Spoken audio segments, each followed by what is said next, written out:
Welcome back. My name is Kit. My name's Madison. And it's your boy Steve. And this is Streaming Things Wrapped. Wrapped. We've got something interesting for you guys here today. For longtime listeners, new listeners, welcome. This is actually a really good spot for you to be. You can see what we have to offer, if anything. Lots of laughs. I hope that you had a wonderful Christmas for those that partake, a happy holiday season for all and sundry. And now you can kind of relax and look back at the year of 2023, Streaming Things style. What we've done is we've had all of our stoutest patrons, all of our lovely listeners, point out their favorite moments from the year and send them to Steve, specifically timestamps, because Madison and I don't even know what moments have been chosen. So this will be fun for us to watch and listen to. I'm excited for you guys to see that. So I'm excited. On the YouTube, you'll get to see the actual clips, but there'll be a podcast version, of course, so you're listening to that now. Some of these clips, I would highly recommend that you seek out the video version on Spotify or on YouTube. Yeah, because that's some of the humor is involved in the way that we look, as always. If you guys remember the Misty wigs. Misty wigs. Iconic. They're there. That's on there as well. So yeah, it's going to be a fun hodgepodge of like best of moments of the year and a little bit from the year prior. So if you want to be a part of stuff like this in the future, you can join our Discord community by going to patreon.com/streamingthings and subscribing. You'll get access at certain tiers to our Discord membership. There's a great family of people in there. Great. They run it pretty much themselves. I mean, they're a thriving community of close friends now. They fly all over the world and hang out with each other at this point, which is crazy. That's something not that that's crazy, but it's wild that it's developed to that. Yeah, that this little show that we started in your basement of your old log cabin house is now has formed into a beautiful, thriving community. Yeah. A commune, if you will. Yeah. A commune. Where, yes. Yeah. Everybody's just swimming in waterfalls and hanging out and having underwater tickle fights. Yeah. Famously. We think. Famously. We don't know. Who wants the tickle? Oh, baby. So it's so lovely to have started that and be a part of that. So I hope that you enjoy these moments. Maybe you're remembering and looking back. Maybe you're seeing them for the first time. Either way, it works. We're going to start with a moment that's actually not from 2023, but we couldn't leave it out. It's the infamous Harry Potter coverage, specifically Andy's fascination with Polyjuice Potion. If you don't remember it, you're in for a treat. Oh, yeah. Check it out. But she took the cat's hair, so Hermione looks like a weird cat creature. And I thought she looked cool. Your tail. And Ron, he's getting a furry vibes. Like, he's not awaken anything in me. I'll be real sad if this awakens something in me. So Harry finds... We all wonder that, right? About Polyjuice Potion. Can you just play with their cock? You know what I mean? What? What? Do you assume their face? Could they pull it out and be like it's Crab and Goyle's wiener, not their own? You know what I mean? I assume that's what happens. So everybody has to be like, can you imagine what you could do? Could there's like a shot of Harry and Ron just looking down like, yeah. All right. Yeah. I never thought of that. No. I love how Andy came in real hot. Like, we've all been thinking this, right? Can we talk about this truth about we've all been thinking it? How have we not? I'm telling you guys, there's some fucked up shit going on in Nocturne Alley with Polyjuice Potion. You've been reading too much Rule 34, my friend. I'm telling you guys, there's some fucked up shit First going off, on. can we Hogwarts. so you're saying in a world where we're all adults, right? And we're drinking Polyjuice Potion for Jennifer Aniston? Yeah. Sure. Had I ever thought about that before? No. I mean, come on. It's right there. Well, Andy. Anyway. You're on my team, buddy. Come on, let's go. We've all had these thoughts. That is one of my favorite clips ever from Streaming Things. Andy going super hard on the Polyjuice Potion. From here on out in this episode, me, Steve, will be the one giving you a little bit of a intro into all these clips we are going to play. And we still have a lot of Harry Potter to go through because that coverage was so much fun. So this next clip you're going to see is us kind of just talking about Diagon Alley and how Harry Potter not seeing a goblin before in his lifetime may lead to some unfortunate consequences. So we go into Gringotts Bank. We get introduced to the goblins, and Harry's like, "What the fuck are those?" He's like, "Those are goblins." Don't be racist, boy. Holy shit, Harry. Holy shit. Let's go back outside. Beg your pardon. He's from a very rural part of the country. I'm so sorry. You should see how he was raised. He's never seen a goblin. And Hagrid's being really sus. He's got I'm here to see you know what and the you know which. And the goblin's like, you want me to jerk you off? And he's like, no. The usual, I presume. Another one of my favorite moments from the Harry Potter coverage was our discussion of Filch, the janitor or caretaker of Hogwarts from the series. You know, he's sort of portrayed as this really shady, bad dude who does bad things. But really, when you kind of look back and think about the world of Harry Potter, the world's not great to him. So he's got a good reason to be angry. And we sort of had fun exploring just what that world would do to a person here on the podcast. We see Filch come in. He's like fucking hungry to catch a kid doing something wrong. He's just a really angry person. I really like getting kids in trouble. And of course, he's a cat person. Like he just screams cat. What's his cat's name? Mrs. Norris. Mrs. Norris. Mrs. Norris. Mrs. Norris. I named this cat after a woman I once loved. She didn't love me back, so I got this cat. I'm a squib. Do you remember that he's a squib? What the fuck is a squib? A squib. So does he go off like to simulate gunshots and people on movie sets? Yes. it's a muggle that's born in the wizarding world. So it's a person who non-magical person. Yeah, they know about magic. They're supposed to be magical, but they don't have powers. So his parents had powers, but he does not. He's just... How fucking cruel is this world where you have a kid who by all standards is technically handicapped in the world that you're in? You're like, let's call him a squib. And let's make him the janitor. Yeah, that's true. It's very ableist. This is why I have a very bad disposition. That's why he does. Everyone It's not his is fault, so cruel Steve. to me. It's very ableist. If Mrs. Norris just treated him nicely and went on a date with him, he would have been okay. He was married, Steve. It's not her fault. Yeah. You got me there. You got me there. Anywhoozle. I would have been the better match. It's no secret that I am not a fan of the character of Dobby. And I know a lot of you guys don't like that about me, and I'm sorry, you're all right. But guess what? For you, Kit went ahead and got his revenge on behalf of Dobby against me. And this clip shows you just exactly how he did that. And I still have nightmares because of this clip, so enjoy. So I got a surprise for you before we get into the recap. Ooh, a surprise. You're going to have to close your eyes. Okay. But maybe talk for the audio listeners. Okay, I'm closing my eyes so that whatever Chris is doing, I am not hip to, because he's got to do something physically to get it ready because he hid the thing from me. And I don't know what it is. So I'm just going to sit here and vamp until he tells me I can stop talking, which apparently is not happening right now. Oh, can I stop talking now? You can. Okay. You can open your eyes. Holy shit. God damn it. Oh my God. That's no. It's so wonderful to see you. Okay, podcast listeners, he just put on a Dobby mask, and it looks like the last thing you see before you get stabbed to death. Hold on, I gotta take a photo of this. This is actually really uncomfortable. I've never worn it. You are wearing human skin in the form of Dobby. It's elf skin, sir. Let me see what podcast Dobby looks like. Oh my God, this is so horrifying. Can you even see out of that thing? No. Are you going to do the rest of the pod in that? No. I had wanted to, but it smells like theater popcorn in here. Ew. I don't know why. Where'd you get that? I don't know.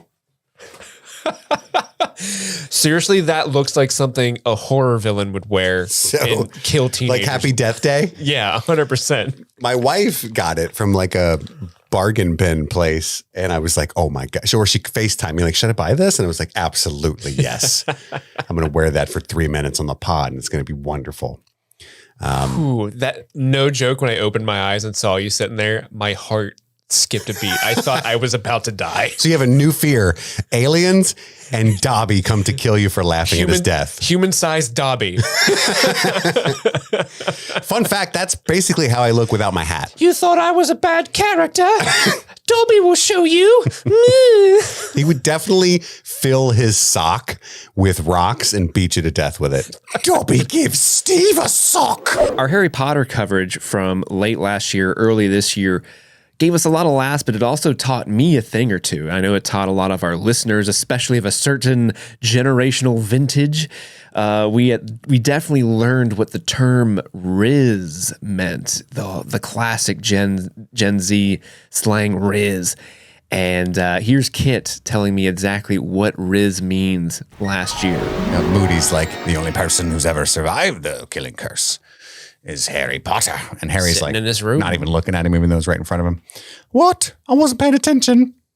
He was writing, what was he writing in A letter to Snape's Cho. class? Dear Cho Chang, Circle yes or no. do you like me? Like me. Like me, like the boy who lived like me. Yes. I am the boy who likes you. God. The boy who likes me. Time to date. Came to date. Yeah, that would be some Riz. That's what the kids are calling it these days. Have you heard that term? I have not. So if you were able to flirt well, or like you're a charming person, very charismatic, Gen Z is calling it Riz. Oh, that guy's got Riz. Ooh.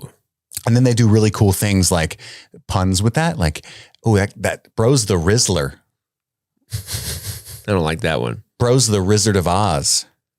So I thought So of a it funny sounds joke. like someone actually had the Riz, and then people who don't have the Riz are making these puns.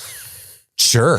But The Rizzler? But then I thought of a cool joke for the Gen Z kids where I could say, "You're a wizard, Harry."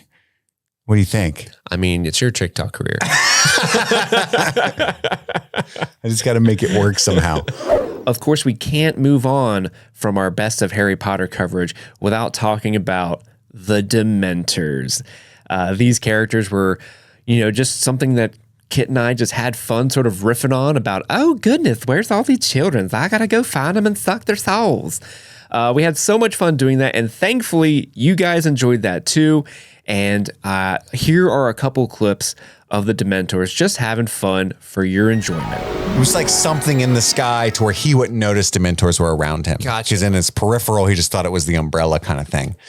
That's the kind of touches that, this Alfonso Guys, I Cuarón bought movie. an umbrella. Look at me. It's raining. I don't want to get my tattered old robes even more tattered. I don't want him to get them wet. That's just common sense. I got it at the gift shop. I might have to suck somebody when I'm up here. I don't want to be all wet. Oh, there's one right now. Oh, there's a tasty little morsel coming up right now. This is drive-in food. Here we go. You all told me I was flying up too high and nothing would ever be up here. Look at you now. Joke's on you. Yeah, I would have got that other boy too till the lightning got him. I don't like it cooked. Give it to me raw. I was going to suck him, but then I found out it was just a Hufflepuff. Ew. Patooey. Nobody likes Hufflepuffs. Patooey. Ain't nobody sucking them. I'm back in the prison. I had a great time floating around Hogwarts, but I just had to take a little break. I mean, that's a long school year with no days off. I'm not sure. I don't even have a back. I don't even know, but something hurts. Seriously, I need to put on some, what are those things you put in your shoes to help you? I know Dr. I float, Scholl's. Yeah, I need that's some what Dr. Scholl's for my soul is what I need. Some Dr. Souls. Yeah. Or a nap. I'm just going to go suck something off. Give you a little Dementor kiss. Mwah. Give my mommy a Dementor kiss. Every day before I leave. Oh, you leave that woman alone. She's had it rough as is. I want to see an experiment and see how long we can do these before people turn it off. When we did it last episode, I was like, surely people fucking hate this. No, we got a bunch of emails. And so many messages Love from it. more Dementors. When I read those, it hard because at the time I kind of black out and eventually come to we just lost a few thousand listeners. Yeah. And then I get the emails like that was the best part, and it just heartens me. Just do you live your truth. Yeah. Anywho, Yeah. We gotta give ourselves a Dementor kiss from time to time. As our Harry Potter coverage came to a close, Streaming Things was hitting a little bit of a crossroads. A huge Harry Potter fan is longtime host of the show, Andy. Unfortunately for the show, but fortunately for him, he decided to take a step back from podcasting and focus on his personal life for his own personal mental health and well-being, and we support him for that. But with Andy leaving the show, that led some pretty big shoes to fill, and I think initially those shoes were filled by none other than Jimmy. Now, some of you may be asking, who the fuck is Jimmy? Well, Jimmy was the third host that we brought on to help Kit and I cover The Last of Us on HBO, which was a big hit for us on Streaming Things. A lot of people tuned in for our coverage of that amazing, amazing show. If you haven't seen The Last of Us, go check it out. But Jimmy stepped up. He knocked out of the park, and I think everybody really enjoyed Jimmy's laid-back, hilarious style. And we give him a little bit of a ribbing here in the beginning of this clip for stepping into Andy's shoes. Yeah, we said it at the end of the I Love You Man episode, but just for all of the public to know, that whole community is built and managed solely by those people, not by us, because we are stupid. We're doing this. Yes. We're building this. Yep. So they focus on building that, and we build this. Mm-hmm. And together. And Jimmy does that. Yeah, Who the fuck is Jimmy? What are you talking about? Not Andy. I don't know, guys. Was that your Andy? Yeah, that was my Andy. Just sound Yeah, like Millhouse it's in The awesome. Simpsons. Bangles. Yeah, Super Bowl. Just kidding. Andy, if this is the one episode you've listened to in the last 2 years, I love you. I'm begging you to listen to the show. Not only was Jimmy really, really fun to work with and get to know this year, he also brought a certain level of knowledge that Kit and I don't have. He served in the military, and with that, he was able to sort of bring a different perspective onto the world of The Last of Us that we definitely wouldn't have had. And so this clip sort of illustrates just the know-how and the knowledge that Jimmy brought to the show. But that's the kind of thing, Jimmy, you were in the military. I was. They like little short rhyming things, Definitely. heuristics, right? Definitely, yeah. Improvise, adapt, and overcome. It doesn't rhyme. Foo bar. What's that? Snafu is situation normal, all fucked up. Wait, so it's not normal? LMAO. Yeah, right. It's not normal. It's bad. Situation normal, all fucked up. Yeah, situation normal, all fucked up. I don't get it. If it's not, That's the military. if it's all fucked up, Foo bar why'd you fucked put up normal in? beyond all recognition. So foobar's worse than snafu? I don't know. They never told us that. They just said it. This next clip, we'll see a written question for our mailbag of The Last of Us sent in from none other than Hall of Fame Streaming Things listener Enza. And she's going to set Kid up to answer just how he will react when the apocalypse comes. Our next question is from Enza, the one and only. Belgish fan. Enza writes, based on your personality, insert yourself in the show. Go on. Who would you Bill. in the show? Okay. Insert yourself in the show. Who would you be? What would your role be? Would you survive? I added that last part. Well, I'd like to take you back to when somebody asked me about my place in the story of House of the Dragon. I think she's teeing you up for this. And I was getting my cheeks clapped in Flea Bottom. Yep. Where would I be in The Last of Us, you ask? I'd be collaborating in Kansas City, selling my ass for apples on the low. I thought you were gonna say like I'm the sad boy that the Raiders fuck in between pillaging villages. Willing, though. That's how I'd survive. That's how I get my food. Here, get down on your ground and give me your shoes. I'll just suck your dick. I don't want you to do that. I will. I just asked for directions. Yeah, I was just going to take your shoes. All right, man, we'll let you go. Just get away from us. Are you sure? Just don't suck my dick. That's my defense against everybody, including clickers.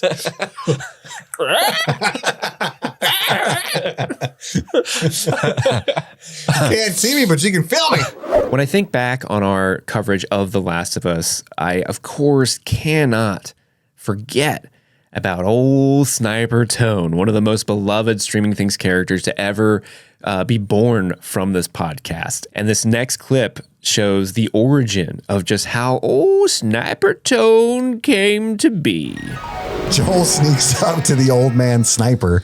Old man sniper. Isn't that a story from the Bible or something? Old man Sniper. It's me. I've been sitting in this room for 90 years. Kathleen calls me Anthony. I don't know why. She keeps pestering me like, hey, did anybody come up the road? Did you kill any people? And I said, no, Kathleen, I can't shoot for shit. How long do you think he's been sitting there? 93 years. It's been a long time. I piss in jars, drink that, piss it out again. You ever seen The Aviator? That's me. He doesn't want to kill him. And it's a really kind of sad scene where Joel's like, fucking stop, dude. Like, don't make me do the thing. Yeah. And even Anthony, like the old man is just looking there like, I'm not going to be fast enough, am I? And Joel's like, no, you're not. You're not even close, dude. I could take you. You may have a couple inches and a half a century on me, but I could take you. I've got a rifle. You don't know what I'm packing in my pants. It's a knife. Joel says, You don't. seem disappointed about that fact. You thought I was going to fuck you? I was hoping it was something else. And then when Joel wakes up to that fucking Sam Clicker fiasco, you can see his face like, I fucking knew it. Yeah. Nothing ever. God damn it. You know, like, and I was the one thing holding the horn back this whole time. You get rid of me, they'll cut through this city like a knife in hot butter. I was the one thing. I'm the city's last defense. Sniper Tony, they call me. Sniper Tone. It's Tony time. Lock and load. And Joel's like, don't do it. And he's like, what do you mean? I'm so I'm lonely. not doing anything. He said, please don't. What? I'm not doing nothing. Sorry, Zip, I see. Zip. Don't do it, sir. Just come on. Don't make it weird. Put your apocalypse on this. What time is it? What time? What time is it? It's Tony time. It's Tony time. This dude just became our hero of last night. I fucking love Tony. With The Last of Us ending, Streaming Things wanted to figure out what was the next hot show that we wanted to cover. And we ultimately landed on a little show on Showtime called Yellowjackets. And boy, were we lucky that we had Madison step up to the plate and decide to be our third host, our third heat, as I call her so often. Now, Madison had been on the show prior in one or two episodes covering Black Widow. I believe she was on a Halloween trivia episode from years past. So she had always been around. In fact, she coined the term happy streaming a long time ago on one of our Oscar coverage episodes. So it only felt natural to reach out to Madison and see if she was interested in being on the podcast with us. And luckily she said yes, which led to such a beautiful working relationship between the three of us on this podcast. And I think you all have enjoyed that as well. And so I think this next clip just really sort of cements just how well Madison sort of got into the show, understood the assignment, understood her place in the show, and really just didn't let Kit get away with any shit. We cut to Misty. She's going to meet with Walter, aka Puts the Sick in Forensics. And I was confused by this location at first because at first it's like there's hangars and docks. I was just confused. They look like hangars. Maybe they're like boat hangars. Maybe I missed the water. But anyway, it's like what's Like the marina? marina? Yes. How there were like hangars for you think planes? You think I don't like how Sorry, that sounded patronizing you said I'm that. so sorry. I didn't mean it to sound like that. Filled with buildings that house you think planes. Sorry. They could be water planes, bats. You're right. The kind with the. I can't even think of You're what right, you're you're referring right. to when you say hangers. She knows. So, Okay. She thinks it's dumb, but she knows how I would get there. No, I see. I understand. I'm sorry. They're That like, sounded- you ever play Call of Duty Warzone? You get into the airport level. They're giant like oblong shaped buildings. Oh, with- like a building hanger. Yeah. Yeah. Oh, for some reason my mind went like a coat hanger. Like a coat hanger. Oh, I'm so like, you're dumber than me. This is like this is a scale. yeah, people can store their boats on No. land in those. Yeah, I guess so. Yeah. Yeah. Oh, okay. Yeah. Like so you can. For you think planes? so I will sorry. never know. That was fair. Fair question. I was just walking you through my process for the establishing shot. I was like, huh? Okay. Oh, a boat, you know. I should have left that. I should have deleted that. When more was revealed, I can backspace. I even I love put, how that's your note. yeah, my note, Misty, hangers and docks, confused. I take note of my mental state as we go.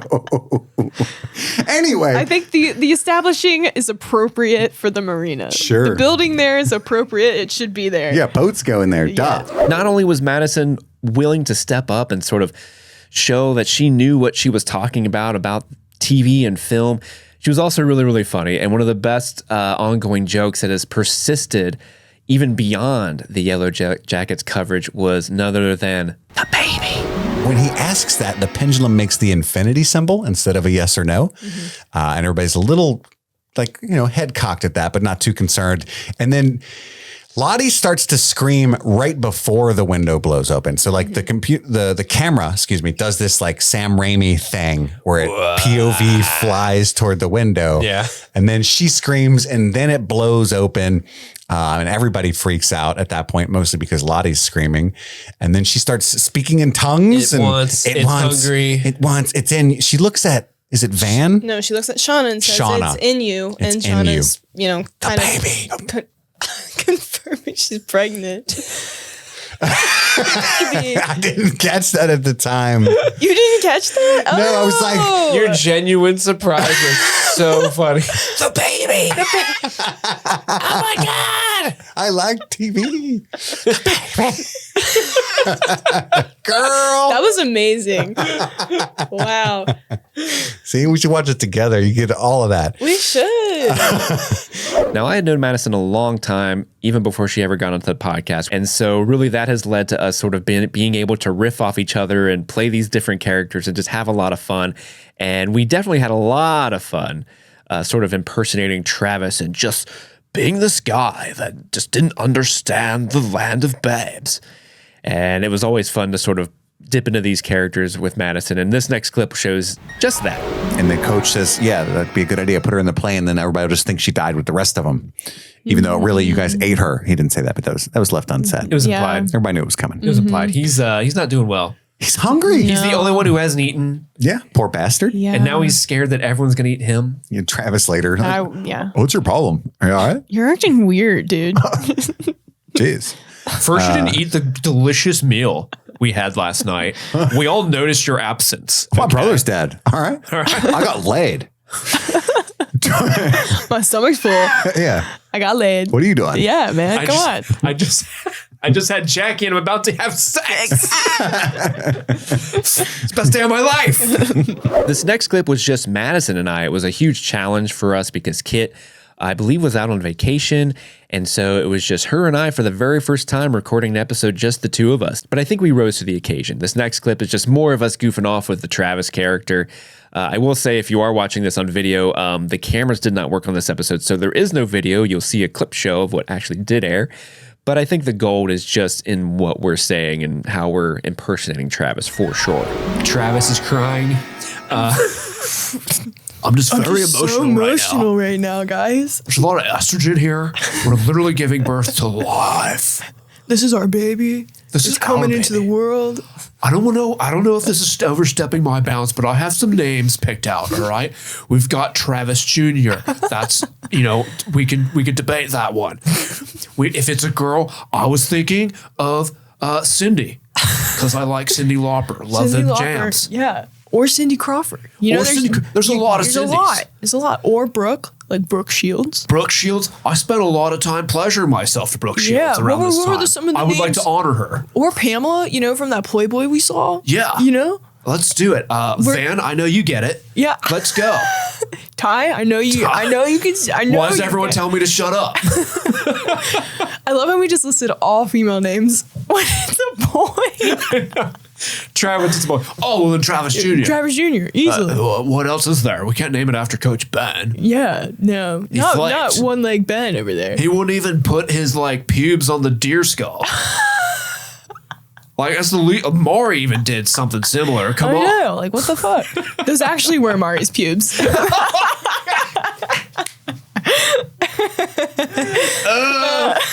I guess I've been saving up. I've been saving up for my donation. I mean, shit, they've been out there for a long time. I can only imagine what their nether regions look like. Past the Deer Skull Collections Cup of Bellotti Church of Wilderness. One of the biggest contributions that Madison has made to streaming things is her creativity. And one of the most creative things she asked us to do is, as we were covering the first season of Yellowjackets, we knew the finale had to be sort of a big deal. So what better way to hype people up for not only the end of season 1, but the beginning of season 2, than to have an episode where we all dressed up in misty wigs.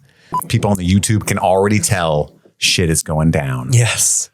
Yeah, these we bought matching wigs that are somehow very different from each other. Like, why does Madison look like she's about to leave a Yelp review? I'd like to speak to your manager, please. Why does Steve look like Mrs. Doubtfire? And why does Chris look like such a slut? Because Chris is a slut. It's true. Anywhoozle. I just want to say real quick before we move on from this visual, y'all look great. Thank you. Y'all look great. I love your glasses. They look like little cat ears kind of at the you. top. Yeah, it's purposeful. It's like, intentional. And yours? Are those like your glasses? I own these, but they are not prescription. They are, I think, UV blue lights. That's what I wear for the UV light? TikToks. Yep. Yep. I should have brought mine. I didn't get glasses. Now I'm just I'm like a Jinkies Lame. Misty. You're like modern day Misty who got LASIK. I'm like Jinkies. Can't see without my glasses. Oh no. Where's the ghost? So we decided this was actually Madison's idea, right? To dress Yeah, up like Madison had Misty. this Heck idea yeah. what, like episode 3 or 4? I love wigs. She's been plotting this. I have. For a long time. And even though it's been a long time, I procrastinated and never got scrubs. But I do have this fuck off sweater that I think fits Misty pretty well. Misty would definitely wear that. Absolutely. Absolutely. It's a total Misty sweater. Yeah. God, I feel so pretty. Okay. You are very pretty. Moving right in. God, I feel like so good right now. This wig's doing it for me, guys. Yeah. You can take that home with you. The title of the episode is called Sic Transis Gloria Mundi, which translates to "Thus passes the glory of this world." You know what that's from? No. They use that at the coronation of a new pope, which I think refers to Lottie in this case. Wow. She's like their spiritual leader. So Interesting. she's Jude Law. She's the young pope. Or maybe she's two popes. 2 popes, 1 cup. I saw you regret it like as you were saying it, but then the other part of your brain was like, we're doing it. I'm a big fan of that joke. I kind of just want to tweet by itself. 2 popes, 1 cup. But that'll probably be the only tweet more than 30 people ever see. I'll be like, fuck. And then Callie sees the Missing Adam commercial. Local man. And That was Chris. That was the news. Not a commercial. That was the news. I know you haven't seen a commercial in a long time, so it's hard to differentiate between the two. Maybe you also don't watch a lot of news. They just want to have commercials where like, buy Tide and also man missing.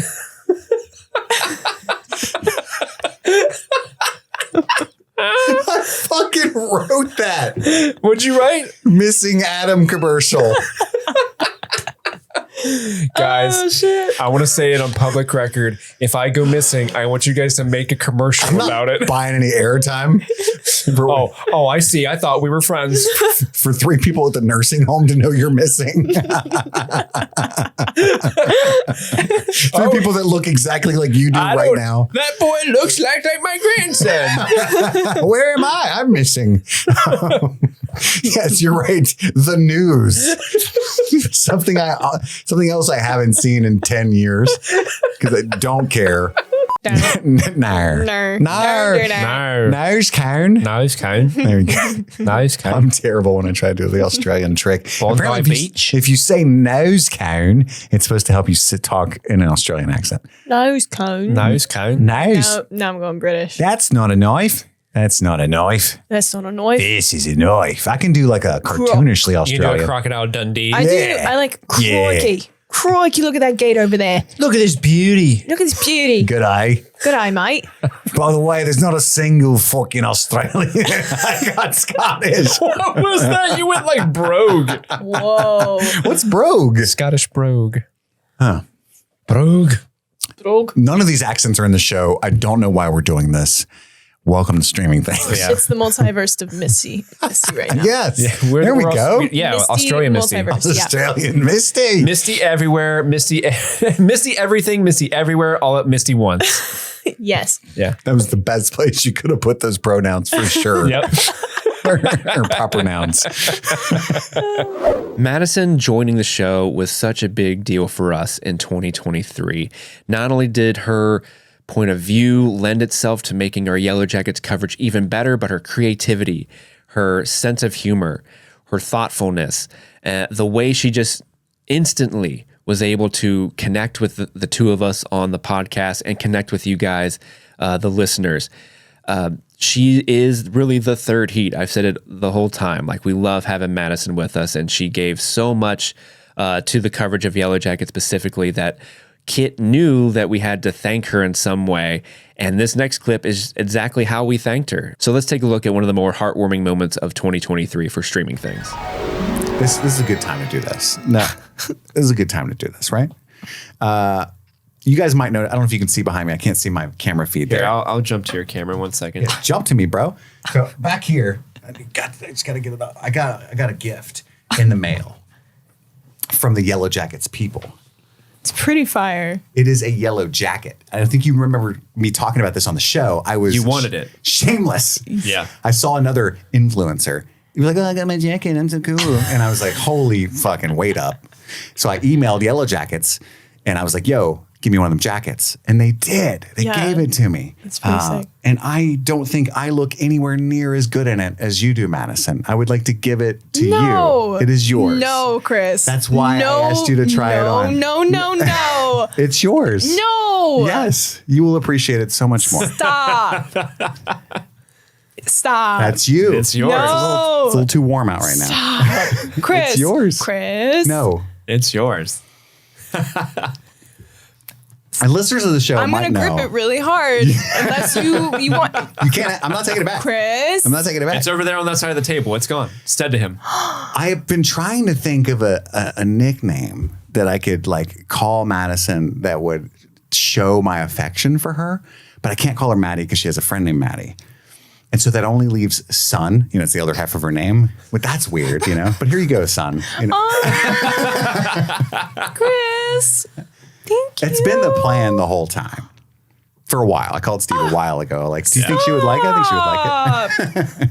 That's why I was like, do you want to try it on? Because I was like, if it didn't fit, then that'd be an awkward gift. You'd be like, thanks. This is so sweet. I Yeah. appreciate it so much. You are not only an incredible asset to the show, but a really cool person. And I know you love the show, and I know that you're like a thrifty person. And I was like, this is your aesthetic. This is your vibe. And that is a jacket you literally can't get. I mean, you can't get that. You know, that's nobody. Everybody's gonna be like, "Oh my god, how did you get that?" You'd be like, "None of your business." I'm like, a big deal. It's not a big deal. I'll say my cool bestie Chris gave it to me for. Oh, Chris, seriously? Yes, That's so sweet. Yes. Thank you so much. you deserve it. You earned it. Absolutely. Immediately following the Yellowjackets coverage, we knew we wanted to keep this ball rolling. Madison was crushing it, and we wanted to keep this trio going strong. Through some polls and talking to you, the listener, we ultimately decided to cover Lost. That's right. Almost 20 years after the original debut of Lost's first season on television, Streaming Things, who's going to step up and cover this amazing show. In fact, we're still covering it. You can check that out right now on the feed. We're still going through season 1 as we speak. But when we decided to cover Lost, we decided, hey, we're going to take this seriously. We're going to write notes. We're going to look at the camera angles. We're going to judge the storylines. We're going to give honest, good critique about this show, and definitely not just talk about butts. What's up, Snow? And then my favorite part of the long shot of Kate's ass as she walks over to Jack. See? Did you notice that? Yeah, Did I notice that? Obviously. Because we're friends and no one else is listening. Yes. I like bit my lip. But did you see though? Like they needed a first AC for that shot, because there was a moment where it was out of focus and then it immediately went back into focus as she was walking. Yep. I just was like, wow, you are really pushing this. I appreciate it. I appreciated some ass. It keeps me roped in, you know?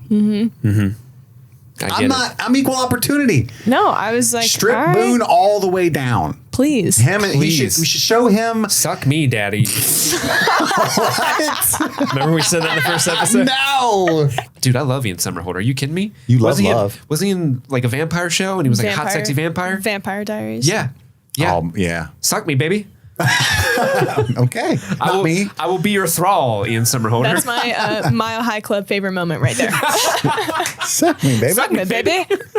He's a very good-looking man. I'm all about pro. He is. You can He needs to explore. show him digging around Sawyer's rat hole, Yes. Please. but also But Kate. Lost in that ass. That's what they can call it. And I love you try to be above it. I do. You pretend to be above it, but you noticed I did notice. and you weren't disgusted.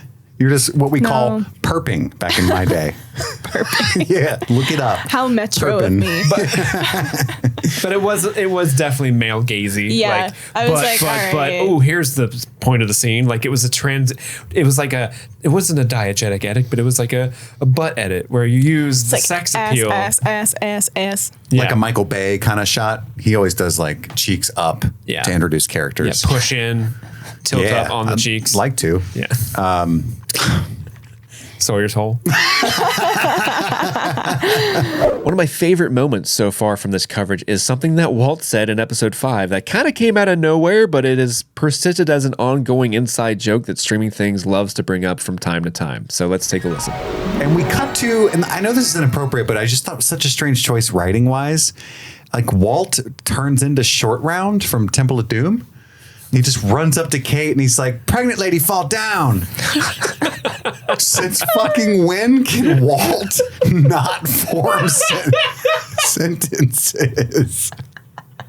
No time for love, Dr. Jones. Like, weird choice for that. That was really potatoes. funny. That was really funny. What do you say? Pregnant lady, fall down. Oh my god. Goodness. I love Walt more now. That was so good. If Walt was Kiki Kwan, it would be a way better show. Dude, can you imagine like Even, 1980s Kiki Kwan? No, even like In the present show. day. If he was Oh, just yeah, playing sure. Michael's son, it would be better. He's just running, hey guys, just like his like Yeah. exuberant personality. I found Just- He's like, Vincent. listen, I can hear what Jin and Son are talking about. These motherfuckers are wild. they know what we're all saying. They know. They speak English. I just don't know why they had him say that line that way. It's so weird. Pregnant lady, fall down. Lost is a show about a bunch of people that have been stranded on an island and are trying to be rescued, all the while dealing with all the crazy mysteries of that the island brings. But little do they know that this island has something extra special about it. Not only is it an island with monsters, with others, with hatches, it's also Dead Dad Island. Again, we got the dapper man floating around the beach. Turns out to be Jack's dad. Uh-oh. And he's dapper because he was dressed for burial. Oh. Oh no. Oh. Oh, And I didn't it's- even make that connection. It's till not. now. It's not lending. It's not boding well for the other denizens of the island. Because if you got dead men walking, Dead Dad. It's Dead Dad Island. Not a great sign everybody else is in the best health. You know? So I don't know. Dead Dad Island, where you can go and see your dead dad. You're selling it. I want a brochure. I'll He's think about it. always walking away because he never hugged you in life. Dead Dad Island. Yeah. He's Wow. always so close but so far away. Just like Dad always was. Hashtag daddy issues. I'm going to be singing that a lot. I this like episode. that. I'm just throwing it out there now. Get ready for it. Dead Dad Island is going to be a bop. New I love Streaming that. Things merch idea. Dead Island t-shirts. Dead Dad Island. Dead Island. Get your closure that you were always seeking. Just kidding, it's empty. Dead Dad Island. The Lost coverage also holds a very prestigious moment in the history of streaming things. Longtime listeners of the show will know that Kit Laser did not always go by that moniker. In fact, for a long time we knew him as Chris. And if you were listening to the show while we were covering Lost, you would have borne witness to the genesis of Kit Laser. By the way, this is a good time to announce. It's actually a terrible time because it's Thursday that you're listening to this. I'm changing my name. And I wanted to tell you guys on the air to address me thusly from now on. Okay. But I did a video about how actors who had changed their names. For instance, did you know Tom Cruise's real name is Thomas Mapother IV? I think I Did did not know know that. that.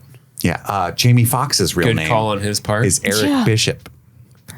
Another good call. That's a dope name. It's exactly. Eric Bishop was already cool, but he did it because he claimed that when he was a stand-up comic, they would always make room on the set list for women, and so he made his name androgynous so that they would try to pick him to get their like women fill. Oh. They're like, Jamie, you're up, and he'd be like, Yo, you know, gotcha. Jamie.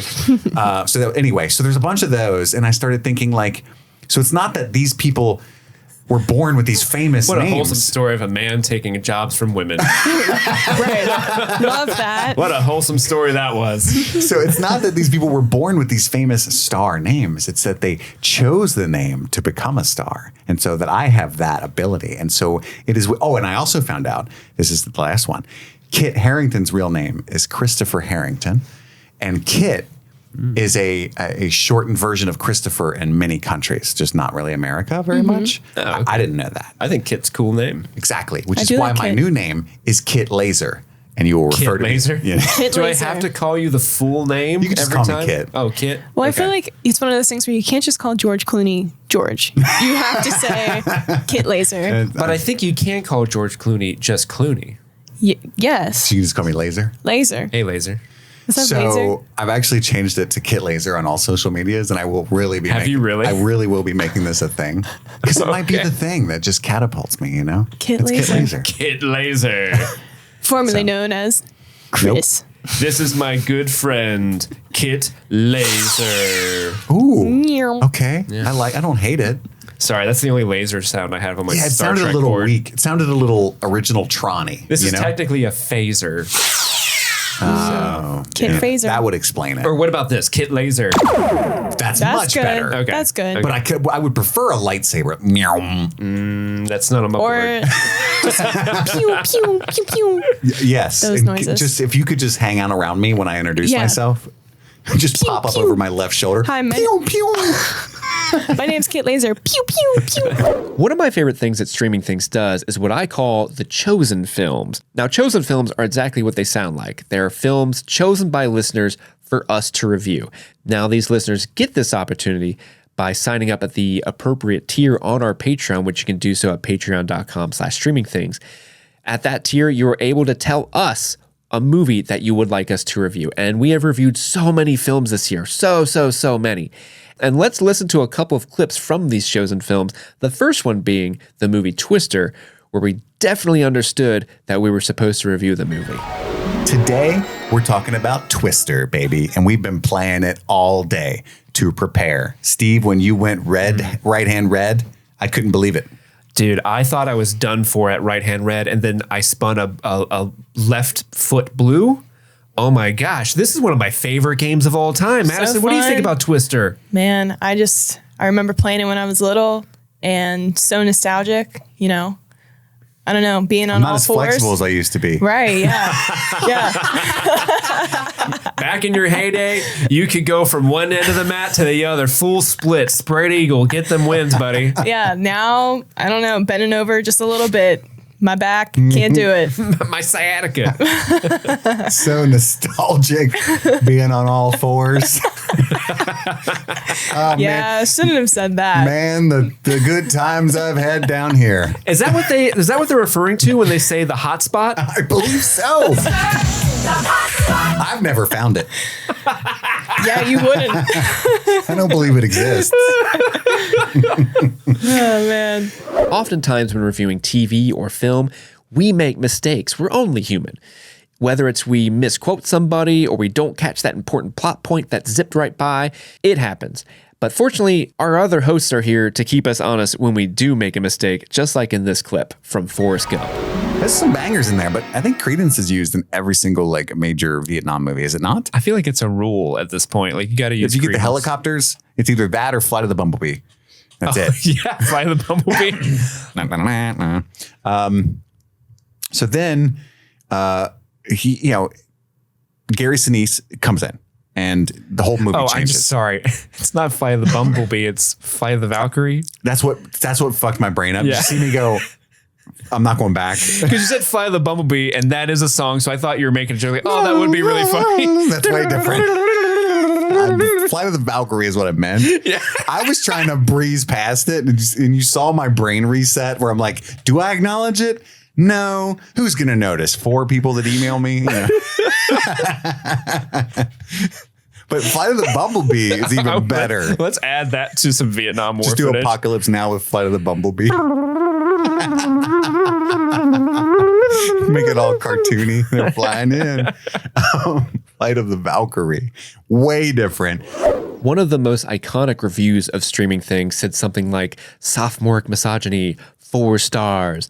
And, that they're not entirely incorrect. We can be a little silly, maybe unintentionally offensive. We don't try to be, but sometimes we just like to poke fun at things in childish, immature ways. Whether that's us being super thirsty for the entire cast of The Mummy, or even just questioning whether or not God exists. Sometimes Streaming Things gets a little bit of trouble with what we say, and these are some of the best moments of 2023 where we could have gotten in a little hot water. Yeah, it was a fun time for me. I was obsessed with this movie. Everyone in this movie is attractive. So somebody wrote in, I think, to our Instagram and said, The Mummy 1999 is my sexual orientation. Yes. 100% agree. Yeah. 100%. I had such a crush on some Rachel babes. Weisz.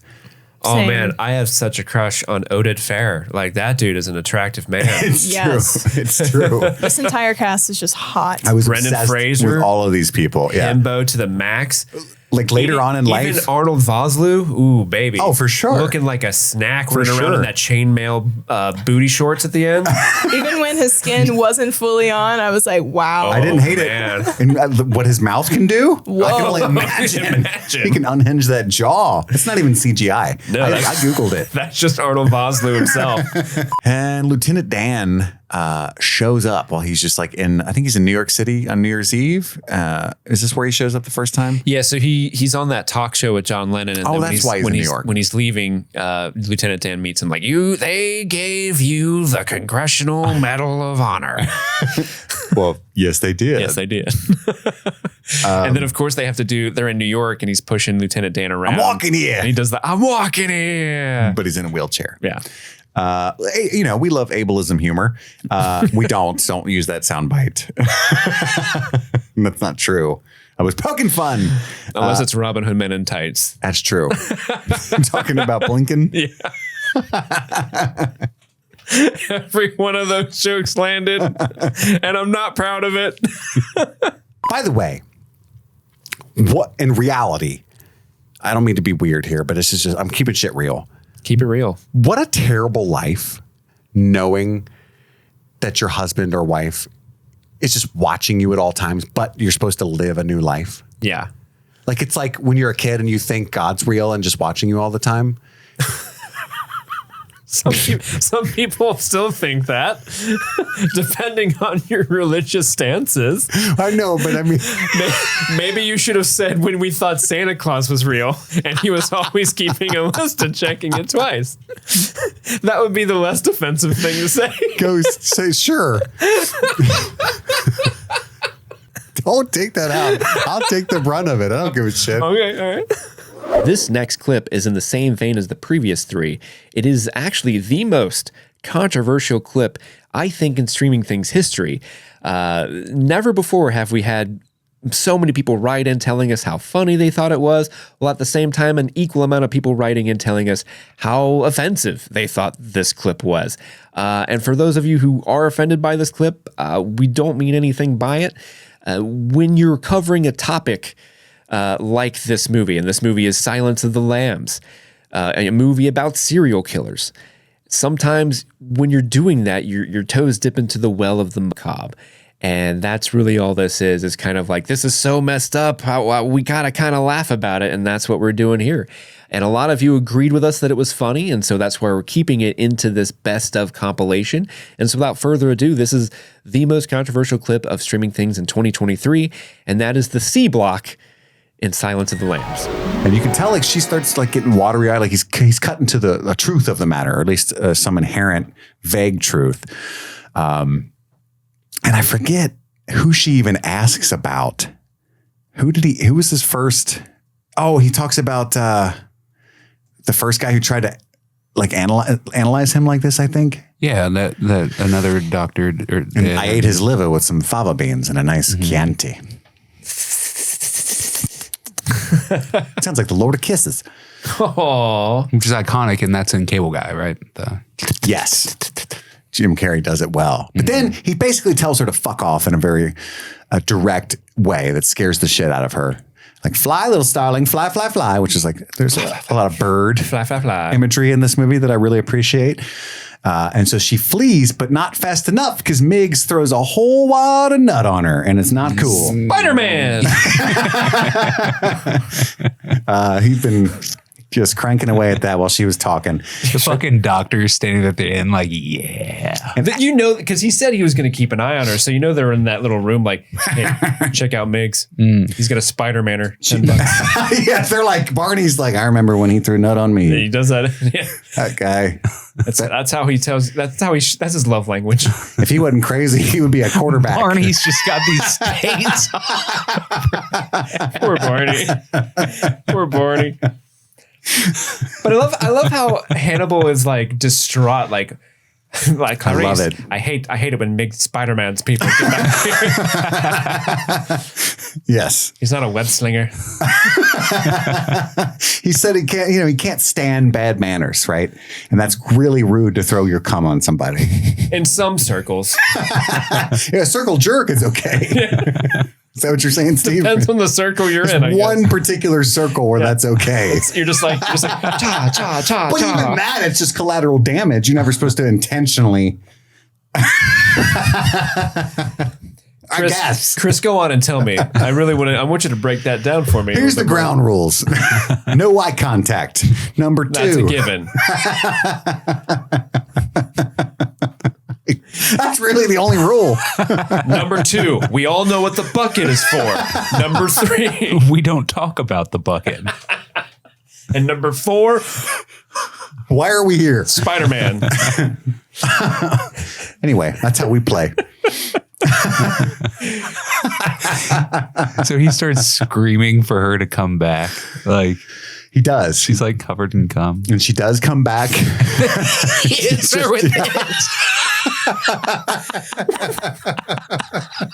That's another skit where Hannibal is like, Clarice, come back here. Oh, that's wrong. Gotcha. We all do it.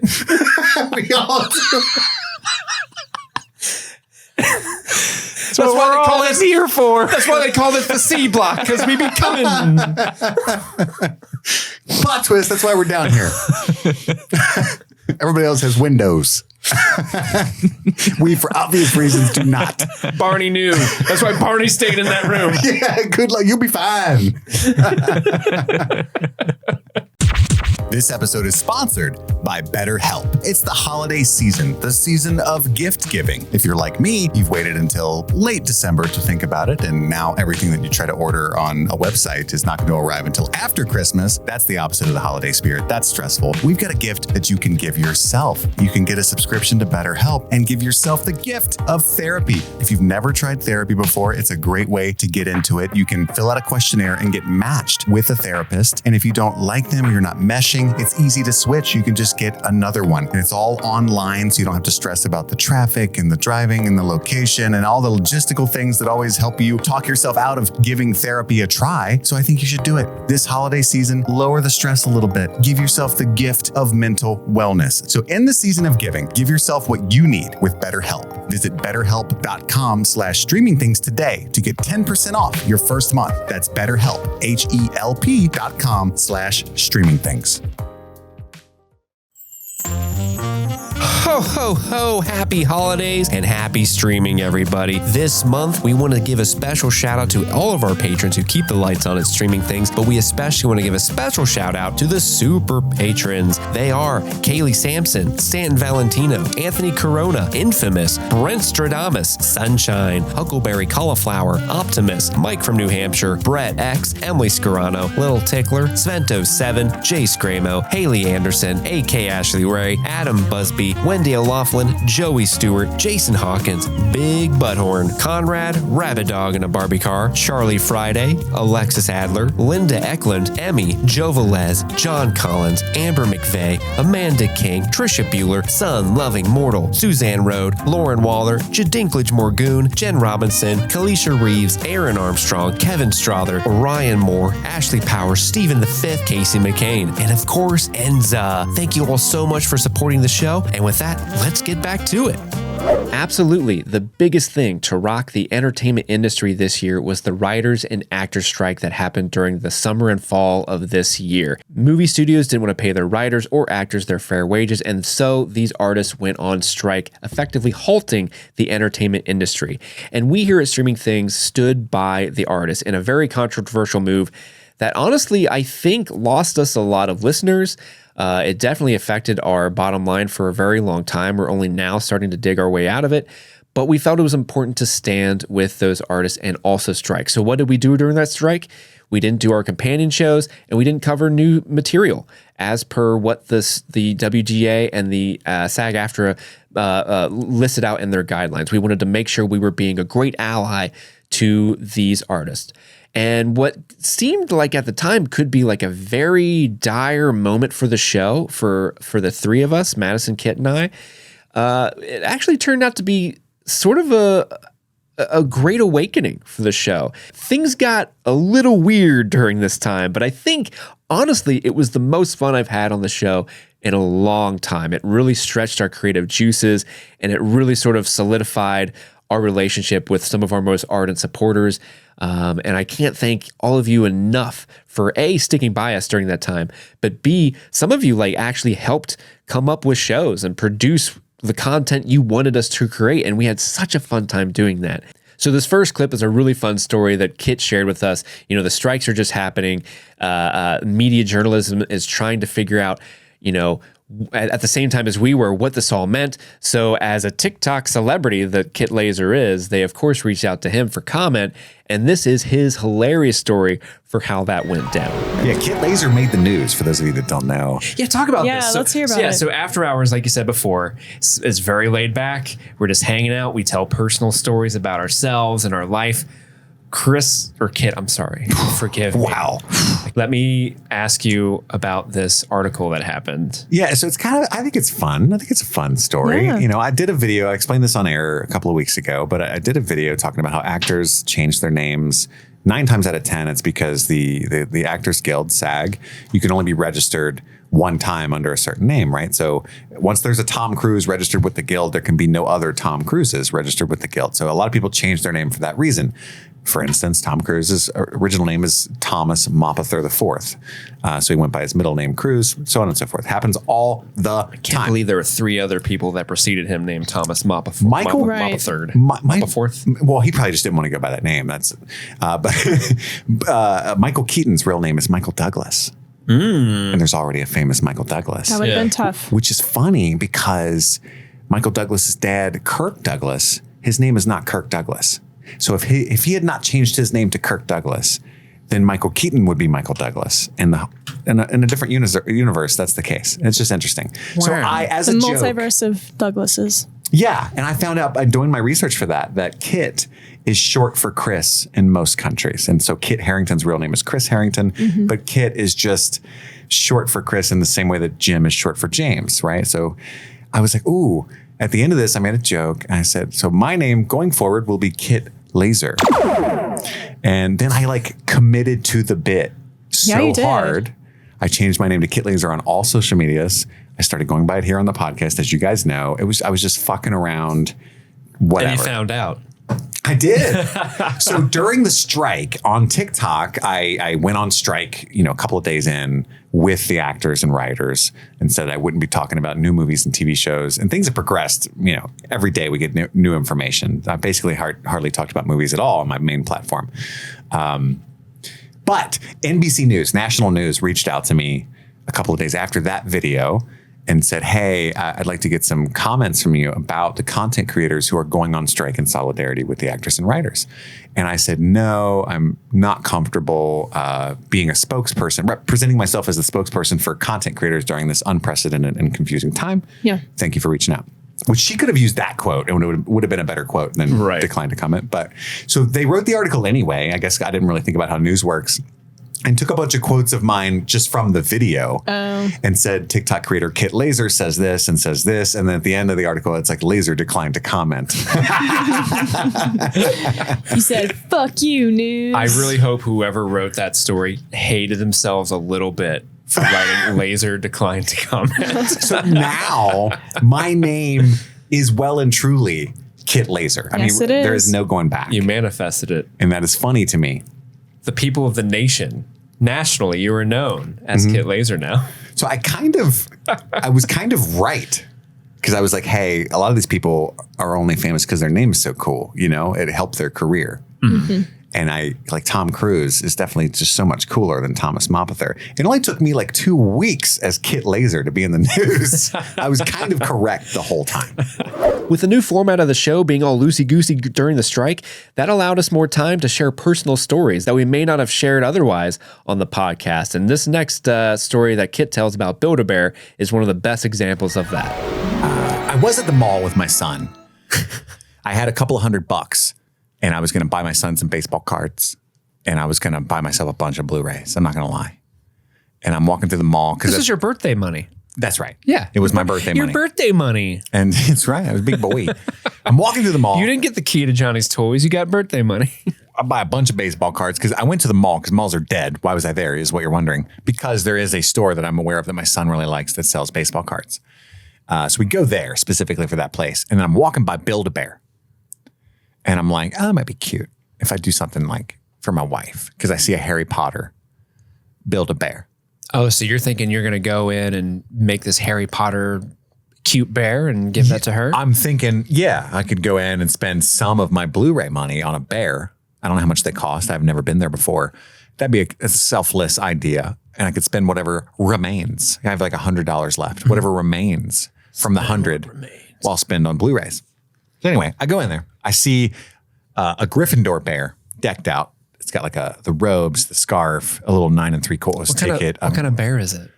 It's a teddy. Just a normal brown teddy bear? Yeah, it's a cash teddy. Cash teddy? But it says $39.99 cash teddy Hogwarts. And I'm like, cash money for this cash teddy. Dope. But I didn't know there's a whole process. If you've never been to Build-A-Bear, you pick the bear sack. It's just the skin. It's empty bear skin. Yeah. A hollowed out husk of what could be a bear. Yeah. You could choose a Squirtle, a Grogu, or there's all kinds of stuff. Mm-hmm. I pick a classic bear because that's the one for Hogwarts. The foot even says, Wizarding World or whatever, with the lightning font.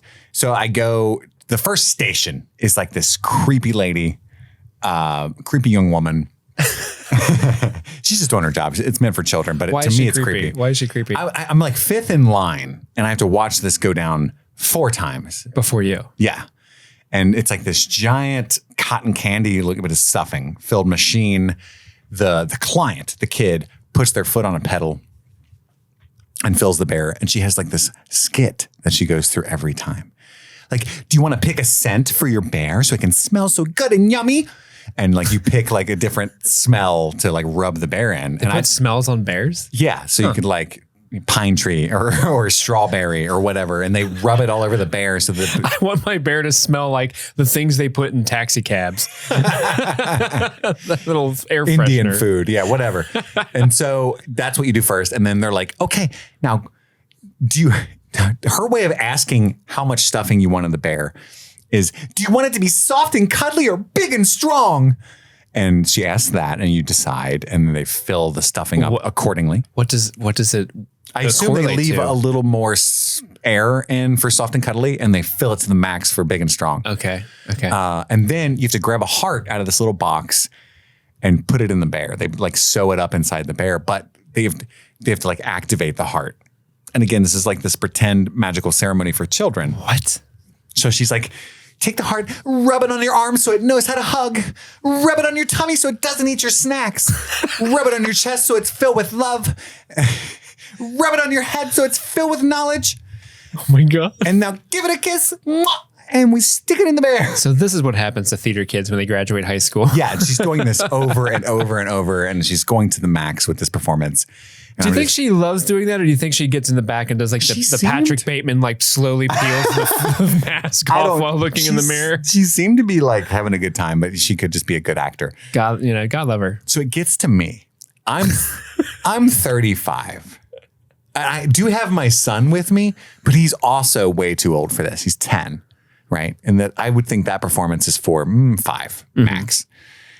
He's 10. He's just sitting there holding his baseball cards and, he's like, why are we in here, Dad? Yeah. This is I was like, we're doing something good for your stepmom, and this is what we're going to do. And he's like, oh, that's cool. So she starts, and she's like, do you want it to be soft and cuddly or big and strong? And I'm staring at her in her eyes like, we're not going to fucking. We don't have to do this. We're not going to fucking do this, are we? I don't say that, but my eyes do. And I'm like,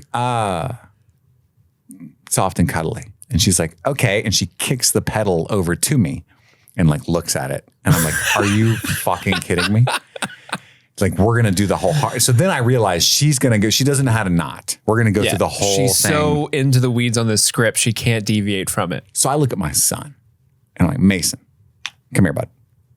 And I like gesture at the pedal, and he just goes, mm-mm. He shakes his head ever so slightly. No, not doing that either, Dad. No. And so I start to panic, and I go, Mason, come here. It'll be fun. Do the thing, And he's like, definitely not. Right. So then I'm a little mean. I'll be honest. I was like, do it. Do the bear thing. I'm not. Put the stuffing in the bear. So he's like, okay. He like steps on the pedal and he does the whole, like he takes the heart. He's like rubbing it on his arm, like, okay.